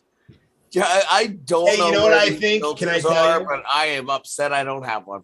Can I tell you? I think just like last week, Jordan messaged me on like Thursday or Wednesday, was like, Professor Oak equals Dr. or Professor Maple equals Dr. Maple equals Professor Oak. I think I'm going to get a similar message about Professor Zorgon. It's a Power Ranger. It's not a Power Ranger. That's go. But anyway, how did we do? This was a good week. Mm-hmm. Oh, this is great. I feel like these messages or these quests would have gone definitely different if you guys had stayed together, but it was still fun. I had fun. You all had fun. Hunter S. Thompson, I got it, drilled it. Nice. Good night, everybody. Nailed it. To bartenders, I'll see you next week. It's at OnlyFans.com. Brought to you by Primordial Secrets. But anyway, backcountry. Yeah, we can't stop here. It's backcountry. Okay. Still, the description sounded awfully close to. It did. So did the ship. Yeah, and the ship too. Well, that's the kind of ships that fly. There's actually a Spelljammer book coming out soon. Anyway, so you guys still have a little bit of time left in Bjornheim, but not much. You did get a lot of really good investigations done. Garth, you guys have a very romantic scene with Dudley Tyron. Mm-hmm. Hopefully that puts your concerns to rest, but maybe not. I think I saved Ezekiel's life, by the way, by giving them that 19. One thing I think is interesting is you guys have been going to like all of these like stores and places to buy things, and you have all this money. You guys haven't bought anything. Jordan spent a ton of money. I actually was throwing money everywhere and made money back. And I made my money back too. Sure, you picked it up off the floor. I've been greasing people like I'm Ric Flair, just throwing around like, oh, who wants to party with me? That's how we've been operating. I'm wearing. Me and Dismas didn't really go shopping. No, we had the real mission. I'm Just to find out what's. I'm with $1 million man, Ted DiBiase. Although I'm really interested in the places that you guys visited. Can't wait for you to tell me about them so I can go buy stuff. Yeah. Yeah, Um, next time. There's an archery spot. There's a place that does ranged weapons that has something in it, and there's a candle shop we have to go into. There's a candle shop we have to go into. Okay. A lot of stuff. A lot of places. Okay. Okay. And Well, on that note, I'm not kidding around. On that note, it sounds like we have a plan for 2 weeks from now. so we need to text and figure out what we're doing for 2 weeks from now. 2 weeks from now is Memorial Day. I'm not going to be here. I'm actually going to be in Colorado. Right, it is Memorial Day. And then we can't do a makeup session the week before because Jess is going to be out of town, and I'm not have the kids. We can't do a makeup session the week after because it's literally Jess's birthday. As much as we all would love to play D&D on Jess's birthday, we're not going to. I would love to play on my birthday. So I think we're gonna play. I think our next I session. just realized that Rob has his entire background blurred, but it was only his head there for a second. Like move your head, like put your hand down. That's Rob. good. Put your hand back down, Rob. It's so perfect. It is weird. No. I've been noticing it too because I keep trying to Earlier fix my when he was shirt sitting with on the Eagles couch. logo and it keeps going away. I'm like, Earlier when you were sitting on the couch, the only thing unblurred was your like balls. shit happens when you're party naked, bro. We'll figure out. No, but Jess, do you realize that we're talking about this? All right. So I gotta go. But yeah, we'll figure out next time we'll play. I think Okay, we're trying to later, figure out one time where we all Later, get dude. together, go to like a Renaissance fair, and sit down and do a real live table game together. I would love to do that. I think We just do a castle instance. we should go to like medieval times. Oh my god, dude, that would be the Medieval most expensive times. game you've ever played though. Dude, we should go to medieval times and get fucking wasted on chicken and soda. And And, put chicken remember that? skin on our face. and sit there and root for one night and then go like to an event that's in like New York. Upstate New York would be great. Would be the best place for them. Upstate New If I York is not may- a place I ever plan on traveling ever again. If I may, me and my brother-in-law literally went to medieval times and created an unbelievable scene, a raucous scene. So much so the knights kept looking at us like, dude, what's your fucking problem? You know what? Nothing about that story surprises me. Nope. There's children here. And no, this is the best part. Her Anne-Marie's grandfather was plying us with the drinks. We were hammered. And he was cheering us on. I'm like, he's Nice. 87 years old. And he's like, go for it, you sons of bitches. It's like, this is great. Nice. Garth was yelling at the knights when they were killing each other, Oh, and that's right. one guy downed him, and Garth goes, "He's the only person in the whole place that says anything." He goes, "Boo! Kill him for real!" Kill them for real. All right, dudes. Anyway, let's figure out next time. I'm tired. I don't know how you guys are feeling. It sounds like we're 4 weeks out. I'm a bartender. Okay, well, hey, if that's the case, I'll talk to you guys on text this week. Yeah, text if we can figure it out another night. Let's try.